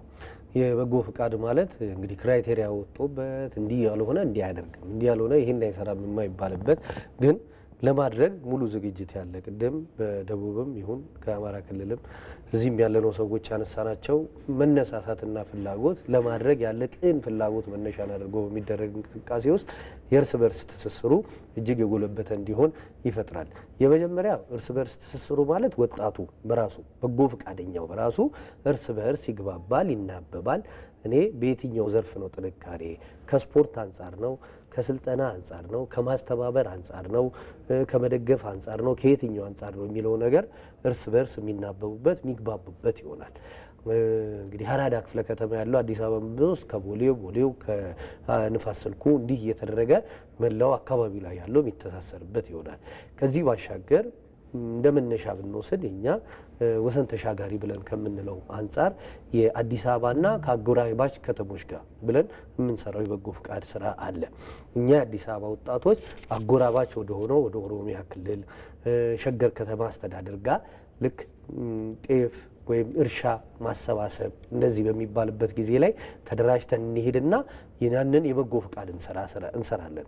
እንደዚሁም ደግሞ ከሸገር ከተማ አስተዳደር ከአዲስ አበባ ዙሪያ ያሉትም ደግሞ እንዲሁ ይመጣሉ። ወሰን ተሻጋሪ የበጎ ፍቃድ ተብሎ ደግሞ ከከተማ አስተዳደሩ ከፌዴራል ሴቶችና ማህበራዊ ጉዳይ ሚኒስቴር ጋር በመሆንም ደግሞ ወሰን ተሻጋሪ ውስጡም ይሳተፋሉ። ይሄ እንዳለ ሆኖ እንደ አዲስ አበባ ለምሳሌ በልዩነት የምንሰራው ስራ አለ። ሆስፒታል በጎ ፍቃድ በሆስፒታል የሚለው ላይ የቋንቋ በጎ ፍቃድ የምንለው አለ። አዲስ አበባ አሁን እንደምናየው ምን ይሆናል? በሪፈር ተጽፈው ወደ ሆስፒታል የሚመጡ ሰዎች አሉ። ሪፈር ተጽፎላቸው የከፍተኛ ሕክምና ለመከታተል ያን ጊዜ ታማሚው ብቻ ሳይሆን አስታማሚው አብሮ ይመጣል። ታማሚው ቋንቋው ከዶክተሩ ጋር እዛ ካለው ማህበረሰብ ጋር ማይግባባና መናበብ የማይችሉ ከሆነ የኛ በጎ ፈቃደኞች ያንን ያደርጋሉ። ይሄ የካቲት ላይ ይሄ አቤት ላይ ይሄንን ተግባራዊ ያደርገናል። እንደ አዲስ አበባ ወጣቶች ማህበር የቋንቋ በጎ ፈቃድ ብለን አስታማሚዎቻቸው የሚጻፏቸው ለላብራቶሪ የሚጻፉ ነገሮች ካሉ የት አካባቢ ሄደው ማድረግ እንደሚችሉ ግራ የሚጋቡበት ሁኔታ አለ። የኛ በጎ ፈቃደኞች በጎ ፈቃደኛ የሚል ፔፕስ አላቸው። ከተቋሙ ጋር ይተዋወቃሉ። ያንኛን ሰዎች ወስደው ላብራቶሪ የሚሰራበትን ቦታ አሳይተው መልሰው ቦታቸው ይመልሷቸዋል ማለት ነው። ይሄ እርስ በርስ ትስስሩ አብሮነቱና ግንኙነቱን ያጠናክራል። ቅድም ያለው ደግሞ ድንበር ተሻጋሪ ወሰን ተሻጋሪ ብለን የምናደርገው ያጠናክራል ማለት ነው። በጥቅሉ ይሄ የበጎ ፍቃድ ስራ ምን ያደርጋል? ሰውነትን ያሳያል፣ ማንነትን ይመሰክራል። ከዛ ደግሞ አንዱ ለአንዱ ካለምንም ክፍያ በማድረጉ የሚነገረው መናበብ ቤተሰባዊነትን ያጠናክራል እና በዚህ ውስጥ ወጣቶች ለሀገር ሰላም፣ ለማህበረሰቡ አንድነት፣ ለውጤታማነት ትልቅ አስተዋጽኦ ያደርጋሉ ብለን እንላለን። ለኢኮኖሚም ውጤት ያመጣል ያለው ይሄ በጎ ፍቃድ አሁን ባለፈው በጠቅላይ ሚኒስትሩ የአረንጓዴ አሻራ ንግግር ላይ አይተን ከሆነ የችግኝ ተከላው ይፋ በሚደረግበት ሰዓት ላይ ተያይዞ ምን ተባለ? በተከታታይ በተደረገው የበጎ ፍቃድ ወይም የችግኝ ተከላ እንቅስቃሴያችን ወደ ስንዴ ወደ አለመላክ ደረጃ እየደረሰ ነው ማለት ነው ብለዋል። ይሄ ማለት ለኢኮኖሚው ምን ያህል ውጤት እያመጣ እንደሆነ እናያለን። የእርስ በርስ ትስስሩ ላይ ለወጣቱ ትልቅ ነገር ነው። ወጣቱ ስኪሉን የሚያሳይበት ነው። አቅም ያለው በተጨባጭ ውጤቱን ያሳያል። የዩኒቨርሲቲ ተማሪ የሆኑ ልጆች ቤታቸው በሚያርፉ ጊዜ ለማስተማር እኛን መዘግባቸውና በትምህርት ቤቶች ውስጥ መድበን ስናደርግ የማስተማር ልምዳቸውን ያሳያሉ፣ እውቀታቸውን ይመግባሉ። በዚያም ደግሞ አቅማቸውን የሚያዳብሩበት ይሆናል። የእርስ በርስ ትስስራቸው ይዳብራል ማለት ነው። አንድነታቸውን ለሀገር መስጠት፣ ለሰው መትረፍ፣ አንድነትና አብሮነት ካለ በመስጠት እንጂ ቁጭ ብለ በመጠበቅ እንደማይመጣ የሚያሳይበት እድል አለና ከፍ ያለ ውጤት ያመጣል። ያንተን ሀሳብ መለስበታለሁ። አንድ ስልክ ተሳታፊያችን ስላለ ነው። ሄሎ፣ ጤና ይስጥልኝ የዳጉ አዘጋጆች፣ እንዴት አረፈዳችሁ? ሰላም ነን። እንዴት አረፈዱ? እርስዎ? ወንድም ተካ እባላለሁ። ሰላም፣ እግዚአብሔር ይመስገን። እሺ፣ በቅድሚያ ስለምሰጡት ማህበራዊ አገልግሎት ከፍተኛ አክብሮትና አድናቆት አለኝ። መልካም። እሺ፣ ቀጥሉ። እንደሚታወቀው የበጎ ፈቃድ አገልግሎት ብዙ ጠቀሜታ አለው። የኢኮኖሚያዊ ጠቀሜታ አለው፣ ማህበራዊ ጠቀሜታ አለው። ወጣቶች በአብዛኛው በዚህ በሚሳተፉበት ጊዜ ደግሞ በክፍል በምን የሚማሩትን በቲዮሪ የሚማሩትን ነገር ማህበረሰብ ውስጥ ገብተው አገልግሎት በመስጠት ተግባራዊ እንቅስቃሴ ያደርጋሉ እና ለወደፊት ህይወታቸውን በሚመሩበት ጊዜ በቂ ስንቅ ይሆናቸዋል ብዬ አስባለሁ። ከዚያም ባሻገር በአእምሮ በኩል እርካታ አለ፣ ከፍተኛ እርካታ አለ። የማህበረሰብህን ችግር መቅረፍ ማለት ለህሊና እረፍት ሰጥቶ ሰላማዊ እንቅልፍ እንድተኛ ያደርጋል እና በጣም ብዙ ጠቀሜታ አለው። ይሄን ካልኩ በኋላ እንግዲህ በመላው ዓለም ስናይ ይሄ ቮለንተሪዝም የሚባለው እንደውም ወደ ለፖለቲካ ውድድር በሚያደርጉበት ጊዜ ወደ ስልጣን በሚመጡበት ጊዜ እንደ አንድ ክራይቴሪያ ተደርጎ ይወሰዳል ብዙ ጊዜ እና በሌላው ዓለም 100 ዓመት 150 ዓመት ታሪክ ያላቸው በዚህ የተደራጁ ዓለም አቀፍ የሆኑ እንደዚህ አይነት ተግባሮችን የሚመሩ ብዙ ድርጅቶች ተፈጥረዋል። ድንበር ዘለል ሆነው ዓለምን ሁሉ የሚረዱ ሆነዋል። ወደ ኢትዮጵያም በምንመጣበት ጊዜ በንጉሱ ጊዜ ትዝ ይላችሁ እንደሆነ ቦይ ስካውት እየተባለ ወወክማ እየተባለ ወሴክማ እየተባለ ብዙ ወጣቶች አስተዋጽኦ ሲያረጉ አስታውሳለሁ። እንደገና ደግሞ 3ኛው ዓመት ልክ በጨረሱ ጊዜ የዩኒቨርሲቲ ተማሪዎች 1 ዓመት ለመመረቅ ሲቀራቸው በመላይቱ የሀገሪቱ ክፍል በመምህርነት ተሰማርተው ነፃ አገልግሎት ሰጥተው አካባቢያቸውን እንዲያውቁ ማህበረሰቡን እንዲያውቁ ይደረግ እንደነበረ አስታውሳለሁ። ስለዚህ ይሄ በጎ ስራ እንቅስቃሴ በጣም ወሳኝነት ለአንድ ሀገር ለማህበረሰብ ግንባታ ወሳኝነት ሂደት ያለው ይመስለኛል። አሁን እንግዲህ እኔ ባለሙያዎችን መጠየቅ የምፈልገው ይሄንን አይነት ድርጅት ወጣት ብዙ በቁጥር ብዙ ነው፣ ብዙ ኢኮኖሚም የሚንቀሳቀስበት ጉዳይ ነው እና ይሄን ሁሉ ለማከናወን ድርጅት የሚያስፈልግ ይመስለኛል። አሁን አንዳንድ እንቅስቃሴዎች የሚደረጉት በመንግስት ስር ያሉ ቢሮዎች በሚያደርጉት የማስተባበር ስራ ነው በአብዛኛው የሚመስለኝ። ነገር ግን እኔ እንደሚመስለኝ የፖለቲካው ክፍል ድጋፍ የሚሰጥ እንጂ በዋነኝነት አንቀሳቃሽ መሆን የለበትም ብዬ ነው የማስበው።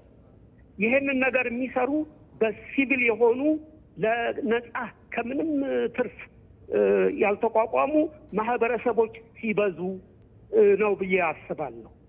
እንደዚያ ከሆነ ህዝቡን በነጻነት ሁሉን ነገር ጉልበቱን ሳይሰስት ሊሰጥ ይችላል። ከአንድ ቦታ ወደ አንድ ቦታ ተንቀሳቅሶም ኦርጋናይዝ ሳይደጋገም፣ ለምሳሌ የድጋፍ አይነቱ ሊደጋገም ይችላል። ያንን ሁሉ ኦርጋናይዝ የሚያደርግ አንድ ወጥ የሆነ አሰራር መኖር አለበት ብዬ አስባለሁ። በዚህ በኩል ምን እየተደረገ ነው? አሰራሩ ምን ይመስላል? አደረጃጀቱ ከታች እስከ ላይ ከቀበሌ ጀምሮ እስከ ላይ ባለው ድረስ ኦርጋናይዝድ የሆነ አደረጃጀት በትክክል የሚገኘውንም ድጋፍ በደንብ በስርዓት የሚያውል ወጣቶችንም በአግባቡ በሚገባው ቦታ የሚያሰማራ አደረጃጀት ያስፈልጋልና በዚህ በኩል ምን እየተሰራ ነው?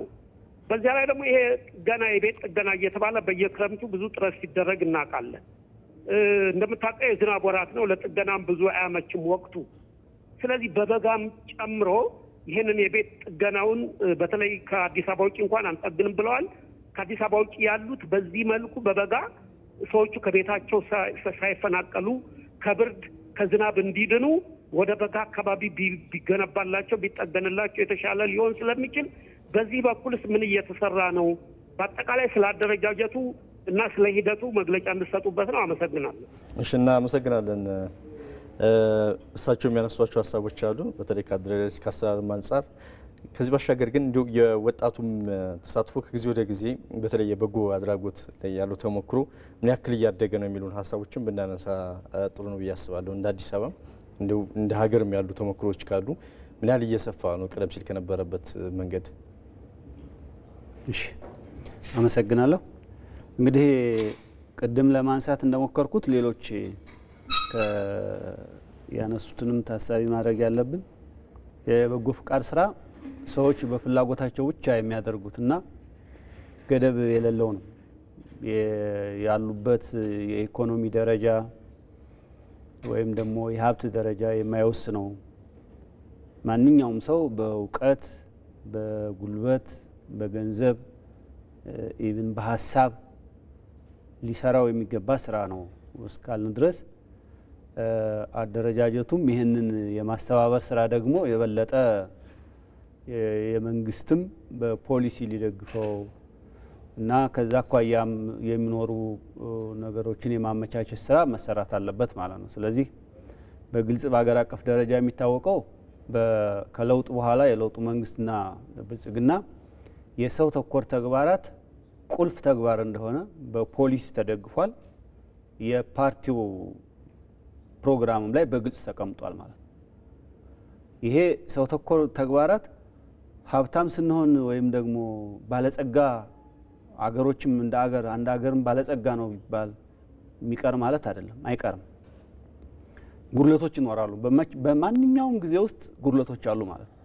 ያንን ጉድለት ለመሙላት የሚያስችል ማህበረሰብ መፈጠር ስላለበት ነው ከለውጥ በኋላ ይሄን ሀሳብ ወደፊት በማምጣት በፖሊሲ በመታገዝ እንዲሁም በፖለቲካ ፕሮግራም ላይ አስቀምጦ እንዲሰራ እየታሰበ ያለው ከዚህ አኳያ መሆኑ ግንዛቤ ሊያዝ ይገባል ማለት ነው። ሶ አሁን ከተነሳው ጥያቄ አኳያም አንዱ ማየት ያለብን ብዬ የማስበው የፖለቲካ የሚመሩ ሰዎች ወር ፖለቲካ ውስጥ ያሉ ሰዎች ይሄን ተግባር ማስተባበር፣ መምራት፣ ራሳቸው መሳተፍ አለባቸው ማለት ነው። እንደ መንግስቱ ነው ሲመጡ ደግሞ መምራት፣ ማስተባበር አለባቸው ማለት ነው። ማድረግ የሌለባቸው ነገር የሚመስለኝ ማስገደድ ብቻ ነው። ግን ማህበረሰቡ፣ ህዝቡ በፍላጎቱ ማድረግ እንዲችል ማድረግ መቻል አለበት የሚል ነገር መስማማት ተገቢ ነው ብዬ አስባለሁኝ። የወጣቱ ተሳትፎ ለመምራት የሚያስችል አደረጃጀት መከተልም ተገቢ ነው፣ ኮርስ ትክክል ነው። ነገር ግን እኛ እንደ አዲስ አበባ ያለ ነው ቅድም እንዳስቀመጥኩት ይሄንን ስራ መምራት የሚያስችል የመንግስት አደረጃጀት በግልጽ ተቀምጧል ማለት ነው። አሁን ኮሚሽኑ ሁለት ስራዎችን ይሰራል ማለት ነው። አንዱ የበጎ ፍቃድ ዘርፍ አለው፣ በጎ ፍቃድ አለ። ከዛ ደግሞ የህብረተሰብ ተሳትፎ አለ። ዘላቂ የሆነውን ነገር ለማምጣት የበጎ ፍቃዱን ስራ እየደገፍን በዘላቂነት ከባቢን ለማልማት ከተማ ለማልማት የሚያስችል ደግሞ ያንንም እንሰራለን እኛ ጋር።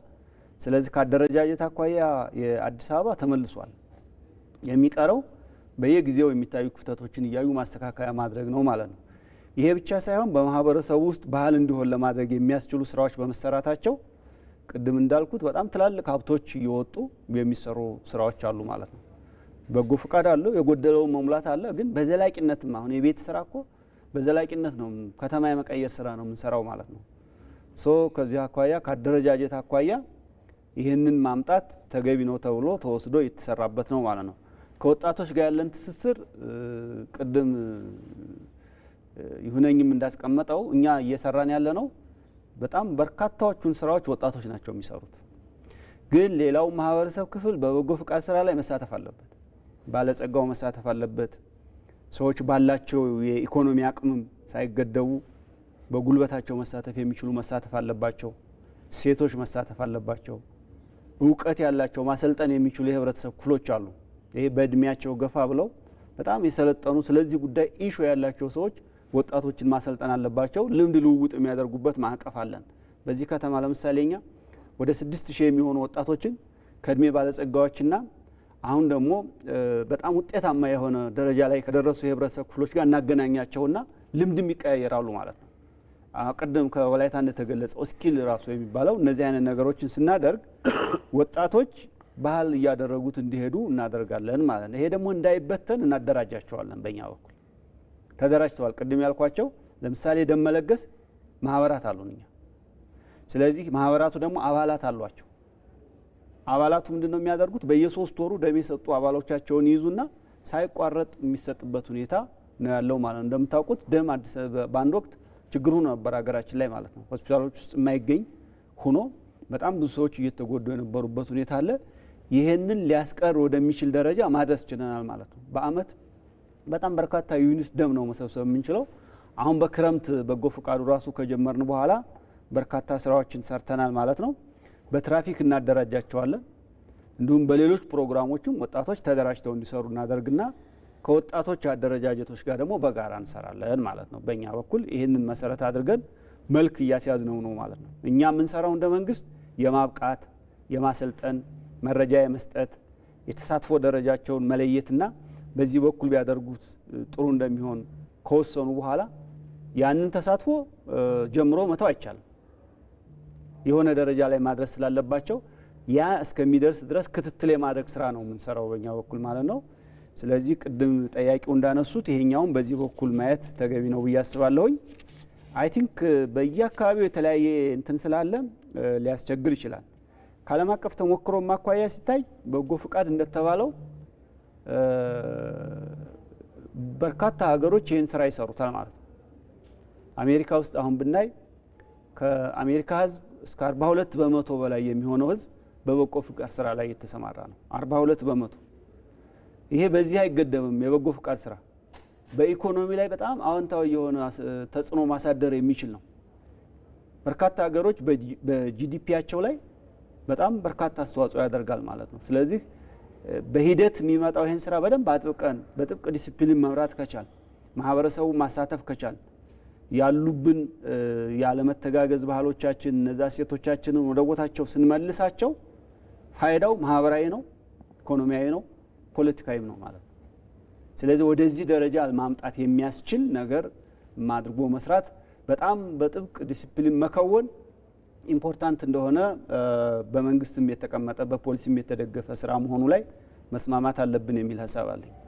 በጣም ጥሩ ሀሳብ ነው ያነሱልን። ወደ ወላይታ ልምጣና ወላይታ ስቱዲዮ ዶክተር ልሳነ ወርቅ በተለይ እርስዎም የነበረውን ተሞክሮም ሲያነሱ ነበርና የበጎ አድራጎት በሁሉም ቦታ ላይ በራስ ፍቃድ የሚደረግ ከመሆኑ አንጻር በተለይ ከራሱ ተሞክሮ እንነሳና የእርስዎንም ተሞክሮ ቢያነሱ ለሌሎችም ወጣቶች ምሳሌ መሆን ይቻላል። በደቡብ ኢትዮጵያም ያሉ ተሞክሮችን እስኪ እናንሳ። እሺ፣ አመሰግናለሁ። ጥሩ ሀሳቦች እየተነሱ ነው። እኔ ያው በራሴ በግሌ ነው አብዛኛውን ነገሮችን የጀመርኩት። ላይክ ምንድነው በሙያዬ የሕክምና ዶክተር ነኝ። እዚህ ውስጥ ለመግባት ራሱ ዋና ያነሳሳኝ እኔ ያው አንድ እናት ናት ያሳደገችንና 10 ልጆችን ብቻዋን ያሳደገችውና 11ኛ ክፍል ስትደርስ አጋጣሚ የመውደቅ አደጋ ይደርስባትና ሻወር ቤት እግሯ ይሰበራል። ያኔ ሐኪም ቤት ይዘናት ሄደን ሐኪም ቤት አጋጣሚ ሐኪም አልነበረምና በጣም እኔ ደግሞ ልጅ ነበርኩና በጣም አዝን ነበርና ያኔ ሐኪም በቃ እናቴ ሄዳ እኔም አብሬ ያለው የሷን ፔን ማየቴ በጣም ቆጨኝ ውስጤንና ዘን ምንድነው የሆንኩት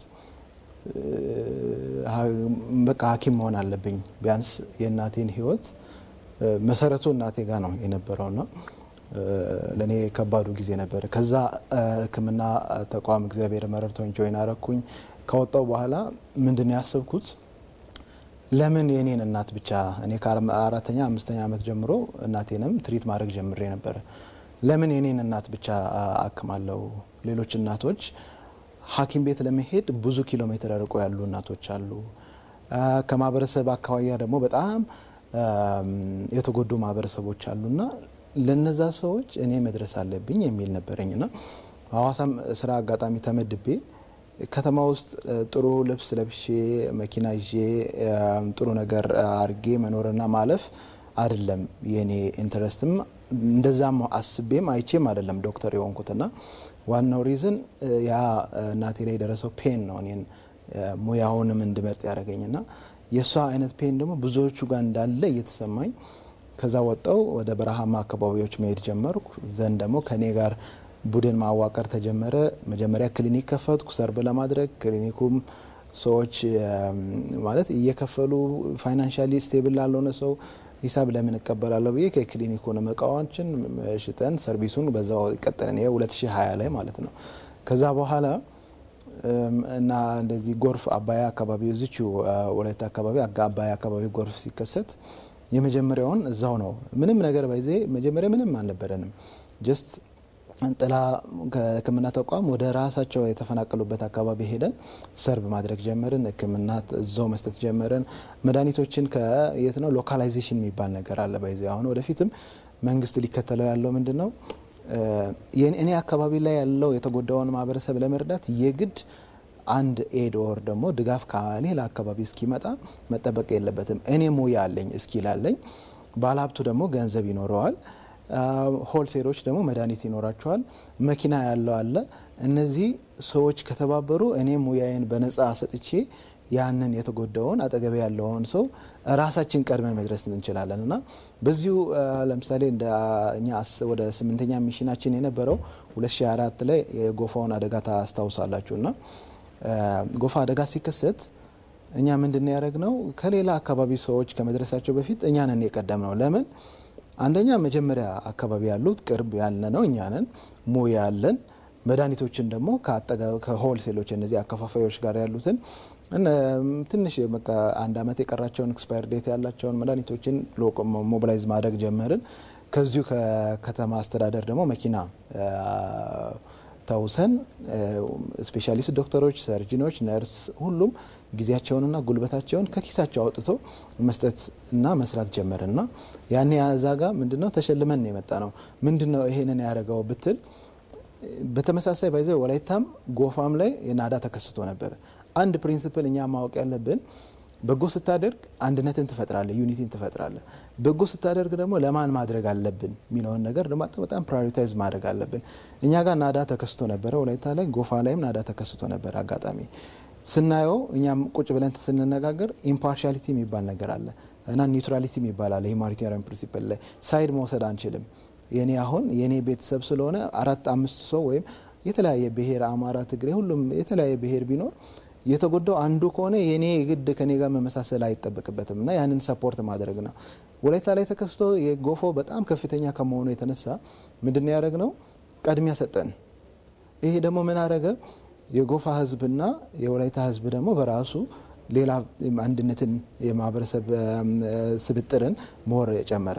አንደኛ እኛ አልከፈሉንም፣ ማንም አላዘዘንም፣ ከራሳችን ተነሳሽነት እንሄድ ነውና በዚህ ወይ ማንም ሰው ባለበት ኮንትሪቢዩት ማድረግ ይችላል። በጤና ሽፋንም ጤና ሽፋን ሁሉም ቦታ ተዳርሶ ላንን እንችላለን። መንግስት አንዳንድ ቦታዎች ላይ ለማድረስ የሚቸገረውን በቮለንተር ሲስተም ማዳረስ እንችላለን። የትምህርት ሲስተም ላይም ተመሳሳይ ትምህርት ቤቶች ለምሳሌ አሁን ወደፊት እቅዳችን ምንድነው? አስተማሪዎች ራሱ ትርፍ ጊዜያቸውን እንደዚህ ጎበዝ አስተማሪዎች ከተማ ያሉት መምህራን አሁን ሶዶ ያሉት መምህራን ኦመራቴ ቢሄዱ ኦመራቴ ለምሳሌ በጣም አንዳንድ ነገሮች ይከሰታሉና እንደ ክልልም እኛ አሁን ባለፈው የሲቪል ሶሳይቲ የኛ አሁን ሪሞት ኬር ኢምፓወርመንት ዲቨሎፕመንት ኢኒሺዬቲቭ ኦርጋናይዜሽን ኦር ራዲዮ ተብሎ ሲቪል ሶሳይቲ ኦርጋናይዝድ ሆኗል። ከናሽናል ላይሰንስ ወስደዋልና የኛ አሁን ላይሰንስ እንደሆነ አክሮስ ኢትዮጵያ ነው የምንሰራው። ሞር ግን እስካሁን ደቡብ ላይ እየሰራን ያለውና በጎ ፈቃደኞች ለምሳሌ ኦመራቴ ላይ ያሉን፣ ሶዶ ላይ ያሉን፣ ጂንካ ላይ ያሉን፣ አዋሳ ላይ ያሉ የተለያዩ ቦታ አለና የሆነ ነገር በተከሰተ ጊዜ እነዚህ የኛ ቲም አባላቶች ኮንትሪቢዩት ያደርጋሉ። አንደኛ ፋይናንሻሊ፣ ሁለተኛ ጊዜያቸውን፣ ሶስተኛ ሙያቸውና ማንም ባይዘ ኮንትሪቢዩት ማድረግ እንችላል። እኔ አንድ ለወጣቶችም ራሱ በደንብ አትኩሮ ማድረገው ወጣቶች የነገ አገር ተረካቢ ብቻ አይደሉም፣ የዛሬም ኃይል ነን። ዛሬም እኛ ኤነርጂ ጉልበት አለን።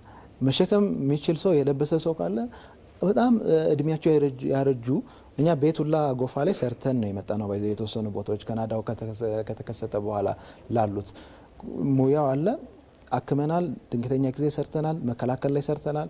አገኘን ደግሞ ምንድነው ያደረግነው? ይህን ሁሉ ሰርተ ትተው አትወጣም። ምክንያቱም ቤት የሌለው ሰውን አክመ መድኃኒት ሰተ ብትወጣ ወደ በሽታው ወደ ነበረበት ነው የሚመለሰው። ስለዚህ የሚኖርበትን ሲስተም ደግሞ ምንድነው ያደረግነው? ሀብት ካላቸው ሰዎች በሮችን እያንኳኳን ምናምን አድርገንና በጎ ለመስራት መንግስት እያስተባበረ ነው። በጣም ጥሩ ነው። መንግስት እስኪያስተባብርም ደግሞ መጠበቅ አይጠበቅበትም። ወጣቶች ባለን ኤነርጂ ስራ ባይኖር ጊዜ ያለን፣ ደሞዝ ባይኖር እውቀት አለን።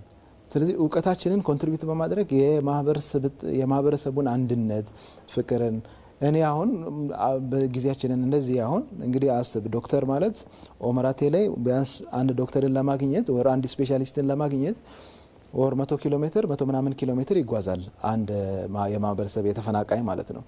አንተ ደግሞ በበጎ አድራጊነት ተሰበስበ ከከተማ ከዚህ ከሶዶም ከተለያየ አካባቢ ያለ በብሔርም ሰዓት ስባጠር በራስ ግን ተነስተ እዛ ቤቱ አካባቢ ስትሄድ አስብ። እኔ አሁን ያንን ለምንድን ነው የምለው እናቴ ሐኪም ቤት ሄዳ ስላጣች እኔ ደግሞ መሆን የሚፈልገው ዶክተር ሐኪም ቤት የሚሄደው የሚያጡት ሳይሆን ቤታቸው እየሄድኩ ችግራቸውን የሚረዳ አይነት ነው። እኔ አሁን ፉሊ ቮለንተር ሰርቪስ ክረምት በጋ ሳይሆን ኢዝ ማይ ወርክ ነው። በቃ የኔ ጥሪ ይሄ ነውና እንደ ክልልም ባለፈውም ሽልማት አግኝተናልና ብዙ ስራዎች እየተሰሩ ነው። በክረምት ክረምትን ብቻ ጠብቀን ሳይሆን በተለያየ አማራጮች ቮለንተር ሰርቪስ እየሰራን መቀጠል እንችላለን እና ይሄ በጣም አንደኛ ወጣቱ ማግኘት የሚችለው ምንድነው ኤክስፒሪየንስ ታገኛለህ። እኔ አሁን ትምህርት ቤት ዩኒቨርሲቲ ማያስተምረው ኤክስፒሪየንስ አለ። ባይዘ አንድ ማህበረሰብ አንድ ምስኪን ጋር አንድ ቤት ጋር ስትገባ የሚናገሩ ያላቸውን ችግር ነው። ባይዘ እኔ አሁን እንዳልኩ ይሄንን ሙያ ያስመረጠኝ ችግር ነው። እናቴ ለያየሁት ችግር ይሄንን ሙያ ያስመረጠኝ ዛሬ በዚህ ልክ ሌላውን መፍታት ጀመርኩ። እነዚህ ወጣቶችም ደግሞ ወርዶ ማህበረሰብ ጋር ቢያዩ ምንድነው ኤክስፒሪየንስ ሼር ታደርጋሉ። ያን ኤክስፒሪየንስ ባይዘ ዩኒቨርሲቲ ላይ አታገኘው፣ ክላስሩም ላይ አትማረው፣ ከማህበረሰብ ነው የምትማረውና ብዙ ዲግሪ ብዙ ነገር መጫን አይደለም ፖይንት። ባይዘ ባለ ነገር ኮንትሪቢዩት ማናችንም እንችላለን። ማህበረሰብ እኩል ኢኩቫለንት እስኪሆን ሰፖርት መደራረግ አለብንና በዛው ልክ ደግሞ ምንድነው ወጣቶች ፐርፐዝ ማግኘት ትችላላችሁ። ፐርፐዝ የምትኖርበትን አላማ ታገኛላችሁ። ወርዳችሁ ከኮሚኒቲ ጋር ስትሰሩ ኮንትሪቢዩት ስታደርጉ ክረምት ላይ በጎ አድራጎት የክረምት ቤት መስራት አለ። በሱ ላይ ስትሳተፉ ቤት የሚሰራላቸውን ሰዎች ስንታዩ ነገ ደግሞ እግዚአብሔር ሁላችንንም ሲፈጥር አላማ አለው። ምንድነው ሁሉም ሰው ክቡር ነው። አንዳንዴ ይሄንን ክቡር የሆነውን ማንነት በተፈጥሯዊ ማንነት የሚያጡ ሰዎች አሉ። ያንን ክብር ደግሞ ያ ሰው መመለስ አለበት። ቤቱ ጠፍቶ ልብሱ ሳይኖር መስራት የሚችል ኃይል ግን በአደጋ ምክንያት በተፈጥሮ አደጋ ምክንያት ያንን ሲያጣ ትደርሳለህ፣ አድሬስ ታደርገዋለህና ይሄን ተደራሽ ታደርጋለህ። ዋናው ኮንፊደንስ ራሱ ዲቨሎፕ ታደርጋለህና እኛ በዚህ ወይ እስከ 50,000 ሰዎችን ባለፉት 2020 ጀምሮ እስከ ዛሬ 50,000 ሰዎችን አድሬስ አድርገናል። ጎፋ ላይ 20፣ ደቡብ ኦሞ ላይ 19,000 ምናምን፣ እዚህ ሶዶ እና ወላይታ አካባቢዎች ደግሞ የተለያዩ ቦታዎች እየሰራን ነው። አሁን ጊዜ ያለውን ሰዎችን እንፈልጋለን። እንደ ሲቪል ሶሳይቲ ኦርጋናይዝድ ስለሆነ እኛ በራሳችን ራን እናደርጋለን፣ ግን ከመንግስት ጋር ጎን ለጎን እንሰራለን። አገን ደግሞ በመንግስት ሲስተም ደግሞ እየሰሩም ኮንትሪቢዩት እያደረጉም ያሉት አሉና በዚህ ወይ ፐርፐስ ማግኘት ይቻላል እና ይሄ ነው የኛ ተሞክሮ ማለት ነው። ጥሩ ሀሳብን ያነሱልን ዶክተር እናመሰግናለን። ሄሎ ጤና ይስጥልኝ። ጤና ይስጥልኝ፣ እንደምን አሉ? እንግዲህ ተመስገን። አንተንም ትሁት አስፈጻሚውንም እንግዶቻችንም አመሰግናለሁ። የዜጋ ጋዜጠኛ የበጎ ፍቃድ ጋዜጠኛ አስር አለቃ ብነቱ ትኩ ከዚሁ ከአዲስ አበባ ብዬ ገባው። እንግዲህ 360 ቀን ነው በበጎ ፍቃድ ያየር ያለ ነው። እንደ አዲስ አበባም ያው በመንገድ ደህንነት በተለያየ እኔም ኃላፊነቴን እየተወጣሁ ለብዙ ዓመት እየቀጠልኩ እርካታ የሚገኘው ለራስ ነው በጎ ፈቃድነት እያስባለሁ። እንግዲህ ወጣቶች ደግሞ ትምህርት ቤት ይዘጋ ወደ ትምህርት ቤት ወደ ቤት ነውና በዚህ አጋጣሚ ትልቁ 70% ወጣት ነው ከተባለ ምን ያህል እንቅስቃሴ እየተደረገ ያለበት ነው። ምናያቸው ነገሮች አሉ። እንደ መልካም አጋጣሚ እየበለጸገ አበልክቶ እየሄደበት ያለ ነገር ቢሆንም ሁልጊዜ በተወካዮች ምክር ቤት የሚነሳል ሲስተም በጎ ፍቃድ ቮለንተሪዝም የሰጡ ተማሪዎች ወጣቶችን ለስራ አክሰስ እንዲሆን ሰርቲፋይድ ከማድረግ ተነሳሽነትን ከመገምገም ለምሳሌ በጎ ፈቃደኝነት ከክፍያ በላይ እርካታ ነው ስል ምን ያህል ተሰርቶበታል? እንደ ክልል እንደ ኢትዮጵያ እንደ አዲስ አበባ ነው ማረውና ብዙ ይቀረናል ነው። እንግዲህ በኮሪደር ልማት እንኳን ብናየው እኮ ኮሪደር ልማት ትልቁ 24 ሰዓት ሲሰራ ባለሀብቶችም እኔም የሀገሬን ልወጣ የሆነ አካባቢ ላይ ለአልማ ብለው አስተዋጽኦ ካደረጉ ሶሻል ሪስፖንሲቢሊቲ ከዚህ ይጀምራልና ይሄን እውቅና ከመስጠት አንጻር እንደ ክልል እንደ ብሔራዊ ይሄ በብሔራዊ ደረጃ የበጎ ፈቃድ አስተባባሪ መስሪያ ቤት አለን ወይ? ጅማሬዎች ሁሌ ይባላሉ፣ በተግባር ግን የማየው ነገር የለምና እንደገና አንድ ሐኪም ከሚከፈለው በላይ በረፍት ጊዜ ሄደው ካገለገለ ለእኔ ቮለንተሪዝም ነው። አንድ አስተማሪ ትምህርት ቤት ሲዘጋ በበጋ በክረምት ልጆቹን ሰፖርት ካደረገ ቮለንተሪዝም ነው። ዩኒቨርሲቲ ሲዘጋ ወጣቶች ተማሪዎች ሲዘጉ ትምህርት ቤት ሄደው ሃይ ስኩል አካባቢ ቀጣይ ለሚማሩ ዩኒቨርሲቲ ውስጥ ቀጥሎ ኢንጌጅ ለሚያደርጉ ማስተማር በጎ ፍቃድ ነው። ይሄን ግን ከመከታተልና ከማብቃት ሌሎች ሀገሮች ተጠቅመውበታል፣ እንሰማለን። ኢንፎርሜሽን እንደ አዲስ አበባ እንደ ኢትዮጵያ ግን ምን እየተሰራ ነው? ምንስ እየተደረገ ነው? ሲስተም ውስጥ ደግሞ የማብቃት ፖለቲካል ሳይደረግ ገለልተኛ የሆነው የግድ በወጣቶች በሴቶች በፌዴሬሽን መደራጀት አያስፈልግብኝ። ባለኝ ሲስተም ውስጥ ከገቡ አዛውንቶች ሊሆኑ ይችላሉ፣ ምሁሮች ይችላሉ፣ ወጣቶች ሆነ እነዚህን ማህበራቶችን እውቅና ሰጥቶ አጋዥ አድርገው ለመስራት ምን ያህል እየተሰራ ነው የሚለውን ጥያቄ ሊመልሱልኝ እፈልጋለሁ። አመሰግናለሁ። እናመሰግናለን። አስራሌጋ ውይይታችንም እያጠቃልን ስለሆነ ወደ ባህር ዳር ልምጣና በተለይ በክረምት ምን ሊሰሩ ታስበዋል የሚሉ ሀሳቦችና የሚያስተላልፉት መልእክትን አጠር አድርገው አቶ አወቀ ሀሳቦችን ያካፍሉን። እሺ፣ አመሰግናለሁ። ከክረምቱ የወጣቶች በጎ ፍቃድ የአጠቃላይ የዜጎች ሌሎች የህብረተሰብ ክፍሎችን ጨምሮ የበጎ ፍቃድ አገልግሎት ቅድም ባልኩት በ16 በሚደርሱ የስራ መስኮች ለማሰማራት እቅድ ይዘን ወደ ስራ የገባ ነው። በዋናነት ወደ 8.4 ሚሊዮን የህብረተሰብ ክፍሎች ውስጥ ወደ 5.4 ሚሊዮን ወጣቶችን በዚህ የክረምት በጎ ፍቃድ ለማሰማራት እቅድ ይዘን ወደ ስራ የገባ ነው። በዚህም ቅድም እንዳልኩት ወደ 13 ሚሊዮን የህብረተሰብ ክፍሎች በዚህ በምንሰጣቸው የበጎ ፍቃድ አገልግሎቶች ተጠቃሚ ይሆናሉ ብለን እናስባለን። ወደ 7.44 ቢሊዮን ሀብትን መቆጠብ ማዳን የምንችልበት ሁኔታዎች ናቸው አሉ። እንግዲህ ከስምሪት መስኮች አኳያ በዋናነት ቅድም ያልኩትን የአረንጓዴ አሻራ፣ የማዕድ ማጋራት፣ የቤት እድሳትና ጥገና፣ የትምህርት፣ የጤና፣ የግብርና፣ የኮሪደር ልማት፣ ኢትዮ ኮደርስ፣ የትራፊክ አገልግሎት፣ የሰላም እንዲሁም የጎጂ ልማዳዊ ድርጊትና የኃይል ጥቃትን በመከላከል የአካባቢ ጥበቃ ጋር በመሰማራት መሰረተ ልማቶችን በመስራት ረገድ እንዲሁም የሙያ አገልግሎቶችን ጭምር በመስጠት 16 በሚደርሱ ዋና የስራ መስኮችና ወደ 50 የሚደርሱ ንዑስ የስራ መስኮችን በማሰማራት ወጣቶቻችን የክልላችን ሕዝብ ጥያቄዎችን በመመለስ በመንግስትና በማህበረሰቡ ያልተሸፈኑ ኢኮኖሚያዊ ክፍተቶችን ለመሙላት አቅደን ወደ ስራ ገብተናል። ይህንን ስናደርግ ደግሞ ራሱን የቻለ አሰራርና አደረጃጀት አለ። በተለይም በጎ ፍቃድን በዋናነት የሚመራ የሚያስተባብር የወጣትና ስፖርት በአዋጅ የተሰጠው መዋቅር አለ። ይህንን በማዘመን ረገድ በተለያዩም አሰራር ውጤታማ ለማድረግ ከሀገር አቀፍ ጀምሮ የወጣቶች የበጎ ፍቃድ አገልግሎት ፖሊሲ እየተዘጋጀ ነው ያለ።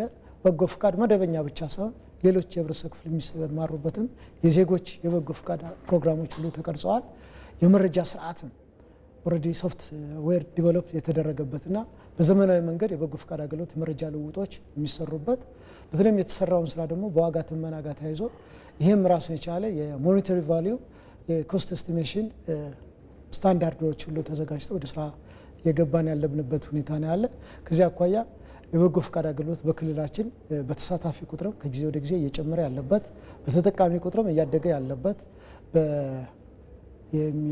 የሚያበረክተው አስተዋጽኦ በተለይ በገንዘብ ሲተመም የተሻለ ከጊዜ ወደ ጊዜ እያደገ የበጎ ፍቃድ አገልግሎት የክልላችን ባህል የሆነ የመጣበት አመራሩም በባለቤትነት የተቋማት አመራሮች፣ የአደረጃጀት አመራሮች፣ ሌሎች የህብረተሰብ ክፍሎችም ለበጎ ፍቃድ ተገቢውን ክትትል እውቅና የሰጡበት ሁኔታዎች እየተፈጠሩ ያለበት ሁኔታ ነው ያለ። ከዛ በዘለለ እንግዲህ በመጨረሻም የመጪው የክረምት ወራት በጎ ፍቃድ ያስቀመጥናቸውን ግቦች እውን ለማድረግ ማስተላለፍ የምፈልገው መልእክት እንግዲህ በጎነት ሰብአዊነት ነው፣ የልማት ስራ ነው። በርካታ ኢኮኖሚያዊ ክፍተቶች አሉብን፣ በርካታ ማህበራዊ ክፍተቶች አሉብን። ቅድም ሲባል እንደነበረው አይደለም እንደኛ ያሉ ሀገራቶች ያደጉ ሀገራቶችንም በበጎ ፍቃድ አገልግሎት ዜጎቻቸውን በማሳተፍ ኢኮኖሚያዊ ፋይዳውን በማጉላት እርስ በርስ ዜጎች እንዲተዋወቁ መከባበር፣ መረዳዳት፣ መደጋገፍ ሀገራዊ አንድነት እንዲመጣ በማድረግ በኩል በጎ ፍቃድ ሚናውና ፋይዳው የጎላ ነው።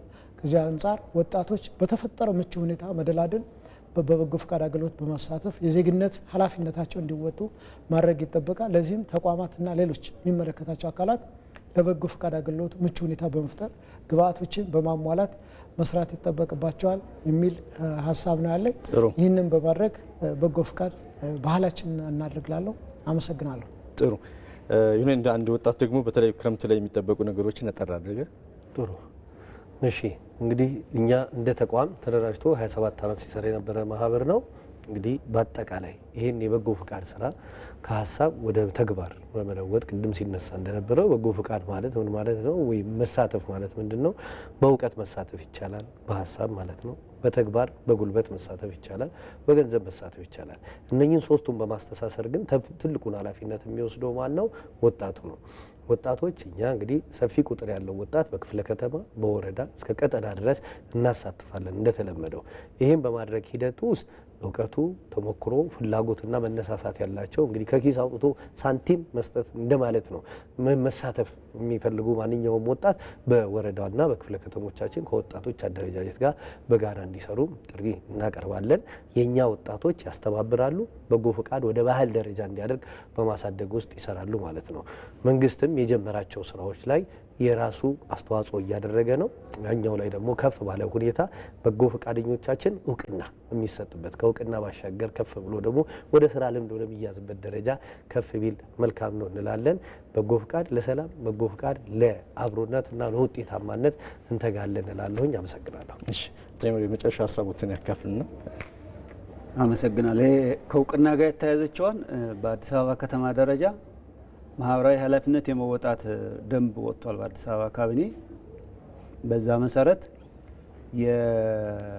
የበጎ ፍቃድ ላይ የተሳተፈ ማንኛውም ተሳታፊ በሚያደርጋቸው እንቅስቃሴዎች ውስጥ የምንሰጣቸው የምስክር ወረቀቶችና እውቅናዎች ዋጋ እንዲኖራቸው ተደርገዋል ማለት ነው። ይሄ ይታወቃል። አይ ቲንክ በአሃዝም ሊገለጽ የሚችል ውጤትም አምጥተንበታል። በዚህ ምክንያት ብቻ በዚህ ዓመት በጣም በርካታ ወጣቶች ከየማህበሮቻቸው በተውጣጣ እዛው በሚሰሩባቸው ተቋማትም በሌሎች ተቋማትም ስራ ያገኙበት ሁኔታ አለ ማለት ነው። አዲስ አበባ በዚህ ዲሲፕሊን ነው እየተመራ ያለው። እውቅና ደግሞ ለባለ ሀብቶችም ለሌሎችም የምንሰጥበት ስርዓት አለን። በዛ ስርዓት መሰረት ይስተናገዳል። ተመሰጋግነን ግን አንቆምም። የበጎ ፍቃድ ስራ ቅድም ከወላይታ እንዳሉት ይሄ የተማረው የማህበረሰብ ክፍልም እንዲሰራው ስለሚታሰብ እዛ አካባቢ ላይ እኛ ጤና ተቋማት ላይ ደግሞ በጣም ጠንከር ያለ ውጤት አግኝተንበታልና እሱም ታሳቢ እንዲደረግ ነው ማለት ነው። በክረምቱኛ ቅድም እንዳልኩት በ15 ዋና ዋናና በ19 ንዑስ ፕሮግራሞች እየሰራና ያለ ነው።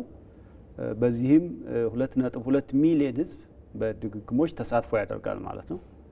ከዛ እስከ 1 ሚሊዮን ህዝብ የሚሆኑ የህብረተሰብ ክፍሎች ተጠቃሚ ይሆናሉ ማለት ነው። ከነዚህ ውስጥ አንዱ ቅድም እንዳልኩት ቤት መገንባት ነው። አሁንም በርካታ ያሉ ቤቶችን ለመገንባት ስራ ጀምረናል።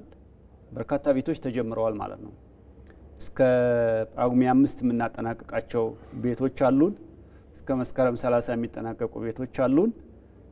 በዛ መሰረት ግንባታቸውን የጀመርናቸው ቤቶች አሉ። ቤት መገንባት ነው የምንሰራው ማለት ነው። ሁለተኛው የክረምት አረንጓዴ አሻራ ላይ ወጣቶችም ሌሎች የህብረተሰብ ክፍሎችም ተሳትፎ እንዳደርጉ የምናደርገው ነገር አለ። ማዕድ ማጋራት ደግሞ እንሰራለን። አዲስ አበባ ላይ እንደምታውቁት ትንሽ ጠንከር ያለ ስራ ቢሰራው አንዱ እሱ ነው። ይሄኛውን ደግሞ የኑሮ ጫና ያለባቸውን የህብረተሰብ ክፍሎችን በመለየት በትስስር የ3 ወር ቀለባቸውን የአመት ቀለባቸውን የሚሰጥበት ሁኔታ አለ። በዋና ዋና በዓላት ላይ መሰረት አድርገን ደግሞ ማዕድ የምናጋራባቸው ሁኔታዎች አሉ። ይህም ስራ እየተሰራ ነው ማለት ነው። ህጻናት እናሳድጋለን። በርከት ያሉ ህጻናት አሳዳጊ እንዲያገኙ የምናደርጋቸው አሉ። በነገራችን ላይ በዚሁ ለመግለጽ ቅድም ያልገለጽኩት አንድ ባለሀብት ወይም ባለጸጋ 100 ህጻናትን ያሳድጋሉ። አሁን አዲስ አበባ ውስጥ 100 ህጻናት 100 ቤተሰብ አላቸው ማለት ነው። ትስስር የተባለው እንደዚህ ነው የምናደርገው ማለት ነው። ስለዚህ እኔ አንድ ሰው ጋር ሄጄ የ3 ወር የ1 አመት ቀለብ ስሰጥ ቤተሰብ ነው ማፈራው። ግንኙነቱም በዚህ ደረጃ ሁሉ የምንሰራበት ሁኔታ አለ። ደመለገስ እንሰራለን። ደመለገስ አሁን ክረምቱን ተጀምሯል። አሁን በርካታ ዩኒት ደም ሰብስበናል በዚህ ሰኔ ወሩ ላይ ማለት ነው። አሁን ሐምሌም ስንገባ ደመለገስ እንሰጣለን። የማጠናከሪያ ትምህርት ይሰጣል። የጎልማሶች ትምህርት ይሰጣል። ነጻ ሕክምና እንሰጣለን። ቅድም እንዳልኩት ጠቅለል ባለ መንገድ በክረምቱ በገለጽኩት መንገድ በርካታ ስራዎችን እንሰራና ወደ በጋው እናሸጋግረዋለን ማለት ነው። ከጥቅምት 1 ጀምረን ደግሞ የበጋ ፕሮግራም እንሰራለን ማለት ነው። ማስተላለፍ የምፈልገው መልእክት ፕሮግራሙ ኦፊሻል ከተደረገበት ጊዜ ጀምሮ አሁን እስካለንበት ጊዜ ድረስ ስራው ተጀምሯል። ማንኛውም ማህበረሰብ በጎ ማድረግ የሚፈልግ ማህበረሰብ በእኛም ቢሮ በየደረጃው ባለው በማህበረሰብ አደረጃጀቶች፣ በወጣቶች፣ በሴቶች አደረጃጀቶች እየተደራጁ እንደገና ደግሞ የወጣቶች አደረጃጀት የደም የመለገስ ማህበራት አሉ። የትራፊክ አገልግሎት አሉ፣ የአረንጓዴ የተፈጥሮ ሀብት እንክብካቤ ማህበራት አሉ። በእነዚህም በመደራጀት አገልግሎቱን መስጠት ስለሚቻል በተለይ ወጣቶች ይሄ ክረምቱን ያላቸውን ጊዜ ተጠቅመው በዚህ ስራ ላይ በስፋት እንዲሳተፉ፣ ሁለተኛ ደግሞ ባለጸጋዎችና እድሉ በእጃቸው ያለ በፈለጉት መንገድ መርጠው ይሄን አገልግሎት እንዲቀጥሉና ከኛ ጋር በቅንጅት እንዲሰሩ መልእክት አስተላልፋለሁኝ። ይሄን ነው ማለት ነው። ጥሩ ሀሳቦችን የተለዋወጥ ነው። አቶ ይመር ከበደ በአዲስ አበባ ከተማ አስተዳደር የህብረተሰብ ተሳትፎና በጎ ፍቃድ ማስተባበሪያ ኮሚሽን ኮሚሽነር፣ እንደዚሁም ይሁነኝ መሐመድ የአዲስ አበባ ወጣቶች ማህበር ዋና ጸሐፊ፣ አቶ አወቀ መንግስቴ እንደዚሁም ከአማራ ክልል፣ ዶክተር ልሳነ ወርቅ ሆንሴቦ ደግሞ ከወላይታ ስቱዲዮ ከደቡብ ኢትዮጵያ ማለት ነው። በጎ ፍቃደኛ ናቸው። ሀሳባችሁን አጋርታችሁናል። ለነበር ቆይታ በጣም አመሰግናለሁ። እናመሰግናለን። ተመልካቾቻችን የዛሬው የዳጉ ውይይታችን ይህን ይመስላል። ከውይይቱ ጋር ተመስገን እንዳለ ነበርኩ። ሰላም።